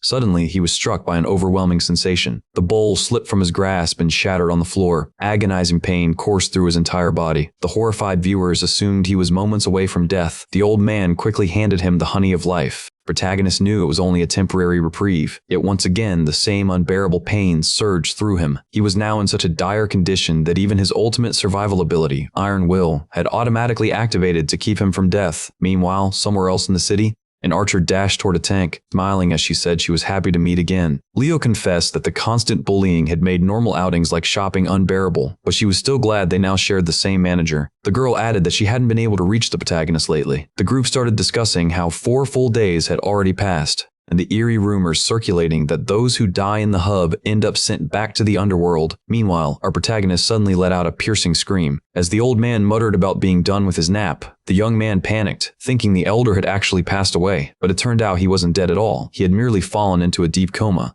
This strange discovery deeply intrigued him, as he staggered to his feet, still dazed and uncertain. Then, when he looked into the mirror, he froze, staring in disbelief at the strands of hair now sprouting atop his once bald head. Sometime later, at District 5248, the first area of the Dungeon Championship, participants were already charging into the field, each boasting different powers and forms unique to their backgrounds. This grand championship was reserved for newcomers hailing from Sanzu, Jordan, Heavenly Gate, and Stag, those who had managed to clear the first dungeon through sheer strength alone. Group selection was done through a random draw. 13 contestants from Heavenly Gate, 2 from Styx, 8 from Jordan, and the team belonging to our hero. His trio immediately noticed they were the smallest team among all the competitors. The exhausted Tiger Lady muttered that this likely meant the protagonist had truly perished, something the archer refused to accept. Their bickering grew loud enough that the teacher threatened to call their parents. Around them, the other team sneered, dismissing the small group as nothing more than lucky amateurs. Some began chatting about a certain competitor from Sanzu who had secured first place in nearly every dungeon. As the time for registration quickly ran out, a member of the Blood Clan arrogantly remarked that the protagonist must have quit. But before anyone could agree, the system voice announced that all contestants should stay seated as the preliminary round would begin right after the draw. And right then, he made his entrance, leaving the archer frozen in shock. Their whole party burst into joy upon seeing their spearman finally return, while the chat exploded with comments about his miraculous new hair growth. Leo immediately started teasing him, asking whether it was fake or real, to which he replied firmly that his hairline was all natural. Her relentless questions clearly started to irritate him. When Instant Beauty scolded him for showing up late, he explained that an urgent matter had held him back. Still, she couldn't help but point out the redness in his eyes, caught even him off guard as he realized it for the first time. The system then instructed all contestants to return to their seats, Squire and Newbie, while the group continued whispering among themselves. But as the system reminded unregistered players to sign up, the hero found himself confused until his team frantically urged him to register right away. Following their push, he hurried through the process, managing to complete his registration at the very last second. Only then did it dawn on him how many events he had missed during his long coma. The world had kept moving while he lay unconscious. Yu Hansen, noticing his clueless expression, asked what was wrong. The hero admitted bluntly that he was completely lost, prompting her to ask if his guild hadn't explained the details. When asked which guild she had joined, Yu Hansun proudly revealed the name, Coral. The viewers erupted in shock, unable to believe that Instant Beauty had chosen a guild with power equivalent to a military faction. Meanwhile, the baffled hero explained again that he had been asleep the entire time, leaving the Tiger Lady utterly speechless. It was then officially confirmed that the championship would consist of 2 stages, preliminaries and finals, with the main objective being to locate special artifacts. The young man asked Yu Hansun what information Coral had shared with her, though she was more interested in his own plans. The audience was amused to see Coral's representatives showing their trademark forgiving nature. The system soon announced that a representative from each team must step up to the podium to draw a number. The first was Paywood from Jordan. A tall, purple-clad figure stepped onto the stage, reaching into the box and pulling out ball number 6. Then came the turn for our hero, nominated by his team, to draw next. But as he ascended the stairs, he passed right by Paywood and froze in disbelief. The hero instantly recognized that familiar face. It was none other than his old rival Doghead. The revelation threw the entire Sanzu team into chaos. But before his thoughts could spiral, the system's voice snapped him back to reality, reminding him to pick his number. Elsewhere, a tall figure observed the scene from afar. A Coral scout named Evil immediately identified the purple-clad man as Doghead. Apparently, the same guy had joined Jordan TV to chase first place. Evil quickly warned Instant Beauty about Doghead's true identity. The girl simply replied, saying she already knew. Evil admitted regret that Coral had once considered recruiting that snake man. Just then, our hero drew his number 3. Following that, it was the turn of Heavenly Gate's top contestant, Alpha and Omega, to make his draw. Instant Beauty then asked, "Please save me. That number 1 from Jordan Doghead, right?" He confirmed it immediately. The team discussed how Doghead must have switched factions and even changed his name.